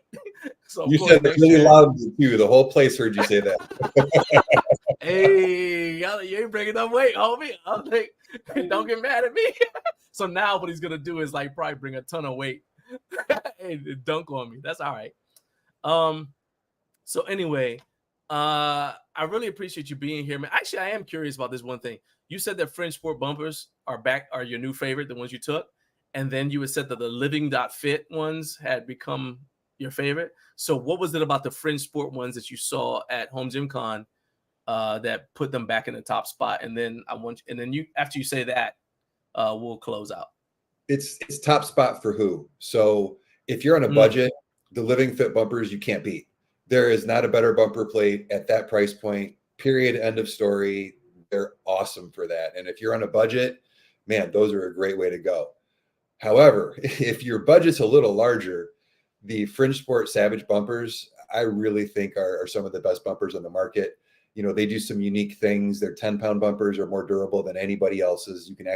They have a video on their channel where they drop a barbell with 2 10-pound bumpers off the top of their warehouse, and the bumpers survive. And that, to me, the collars don't pop out. They don't taco. they're a higher quality bumper plate for sure. They're 45-pound plates. For a minute, were the thinnest out there until Weighted Out came out with their bumpers. And there's a Homegrown Lifting. That might not be the right company, but there's a bunch of companies that showed thinner 45s this year at the show. But and because that pattern isn't printed on there, like Reps bumpers are cool, but that pattern is printed on there. The Savage bumpers, that's actually, Peter explained, a process of mixing these different color rubbers to come out with that cool finish. So I think overall, if you're going to spend a little bit more money, buy the Savage bumpers. They're awesome. And I think the whole Fringe Sport bumper plate line is a big reason that their company is so successful. But if you're on a budget, again, it's back to there. I don't think there is a best. It's a best for who. And I think Kurt made a great comment. It's our job to show you what these things do, how much they cost. It's your job to decide which of those are right for you. Nice. Okay. Makes sense. All right. So let's wrap up. What do you have coming up on 5 Minute Fridays, which happens to be today? And how can people watch it? 4 o'clock Friday, 4 o'clock Central Time, Fridays on my YouTube channel. I drop what's called 5 Minute Friday. If you've watched any of my other videos, I like to talk watch this live stream. I like to talk too much. So I limit myself with a clock, and I try and give people a tip, and I try and keep it away from selling stuff. Again, back to just trying to help people have a great home gym. And there's a lot of things that we all know because we've had gyms so long that just make our gym a better place that your newer gym owner just hasn't thought of. Today, my 5 Minute Friday is inspired by Swing Sesh. I was so impressed with them at the show. I think I don't have kids, so I don't think about how do you get your family involved. And I think one of the best things that you can instill in your kids is a love for fitness from a young age so that they train their whole life. And, talk about something that's going to serve them in so many different ways for the rest of their life. So today's 5 Minute Friday. I gave you 5. I went out and I talked to some of my friends who have kids and their kids love being in the gym with them. I said, hey, what do you do? So I took the top 5 things that these folks said about how they get their kids engaged, things that their kids love. And that's what today's 5 Minute Friday is. So there you go. Jim Crafter YouTube channel. Awesome. There you go. So I love that. And so you got a shout out from Shawaku. He said he likes your perspective. Thanks. Says that Tim seems to know what average exercise enthusiasts are looking for. I'm extraordinarily average. Let me tell you, as John saw, I'm a tall guy, but I'm not a big guy. I'm a general fitness and it was so funny seeing you like talk everybody who's your height. Like y'all, it was kind of like when Kim from Barbell Rescue, when I introduced him to that other guy with the big mustache, like immediately it was like their mustaches did the Jeep wave to each other. It was the same thing seeing you with anybody else who was tall. You both like stop. Hey, you understand what I'm talking about, right? Yep. So that was pretty cool. Yeah, man. And then you got a website, guys. Check out gymcrafter.com. Yes. And hold on, tell them the Google thing. We're still guerrilla marketing that. Go ahead, tell them that too. Couple Google tips for you. If you guys haven't noticed, Google is almost unusable these days. It's not even an issue with people not finding my website. If you Google something right now, you're going to get 800 ads, an AI answer that's wrong, and then you're going to get 400 Reddit posts. So if you're looking for information from a specific channel or specific website, Google that website specifically, and then the question. So say, hey, Garage Gym Life rack review. And that helps Google know that you guys like us specifically. But another just tip for the general searcher to help your results on Google get better and send them a signal that what they're doing you don't want and is not helping you, type your search and then type minus Reddit, minus Medium, and minus Quora. So and what that'll do is, the minus sign, no space, just minus, and then immediately Reddit, minus Medium, and then minus Quora. And even if you just do minus Reddit, that clears out all of those 10-year-old forum posts. I think we talked about it last time. Yeah. The number one result on Google for best bumper plate was a 10-year-old post by a guy named Hairface420 that said, I like high temps. Like that was the answer to best bumper plates. So it's use that on your search. It'll clean up Google's results. It'll help you find the smaller creators and the medium-sized sites like John and myself. And it helps your life be better. Because I got to tell you, sorting through all of the ads and the shopping carousels and the AI answer that, the one that's going around now is how to get rid of cockroaches. And one of the answers is shoot them with a missile. I am not kidding. I believe so, it, yeah.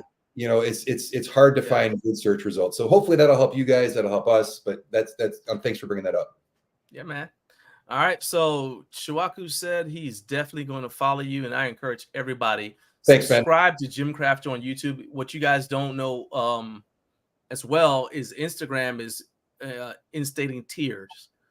They've already had tiers before, but it's making it more and more difficult for you guys to see creators who you follow on Instagram. So, and most of us don't get paid from Instagram. So if Tim does this for a living, that's how he pays his mortgage, his light bill. So if nothing else, subscribe to his YouTube channel and check out his 5-Minute Fridays, his other stuff. He's got an amazing knurling video that you guys should definitely check out, even if it's going to educate you and it's going to be interesting. Go ahead and make sure you guys check all that stuff out. He's also got a good one about dehumidifiers. I really like that one too. That was an older one, but I was a big fan of. That's actually the one that made me reach out to you originally. So, yeah, man, I appreciate you being here, and I'm gonna let you go put the finishing touches on that video you're editing. All right. It drops on Saturday, man. It's scheduled. It's ready to go. Drops Saturday morning at 11 o'clock Central Time. So if you want to spend 45 minutes geeking out about barbell finishes, it's like that knurling video, but twice as long. So there you go. All right. All right, man. I appreciate it. All right. That's my dude, Gym Crafter. All right. And I appreciate everybody who's been here for the entire time. We've been on since 6 o'clock this morning. And so I appreciate you guys all being here with me. Let me go ahead and let you know. Let's talk about what's coming up next week. We've got my guy, Doug Nostrand. So you guys may not be familiar with Doug, but he and his wife, Candy, are powerlifting meet directors and powerlifting coaches. And they are going to be, clicked the wrong thing. They are going to be on with me. And we're going to talk about powerlifting. We're going to talk about not just powerlifting, like if you want to compete in it, but also how to pick a good federation for you. We're going to talk about, you're getting ready for your first powerlifting meet, all that stuff. Candy, she's the one bench pressing right there. Candy is a multi-time world record holder. She's been powerlifting for several years. So she and Doug has been powerlifting for several. I mean, I'm talking about decades. So these are two very strong people who own home gyms, and I could not think of a better duo to reach out to talk about this topic, because we are going to be doing some more powerlifting live streams. And I know a lot of you guys are getting ready for the garage gym competition. So I want to make sure that you have all the information possible. I'm going to catch one more. Okay. So Carlos said he's going to also follow Tim on Instagram and subscribe to him. And that is awesome. Once again, guys, thank you so much for being here with me. I appreciate you guys so much. This show wouldn't work if you guys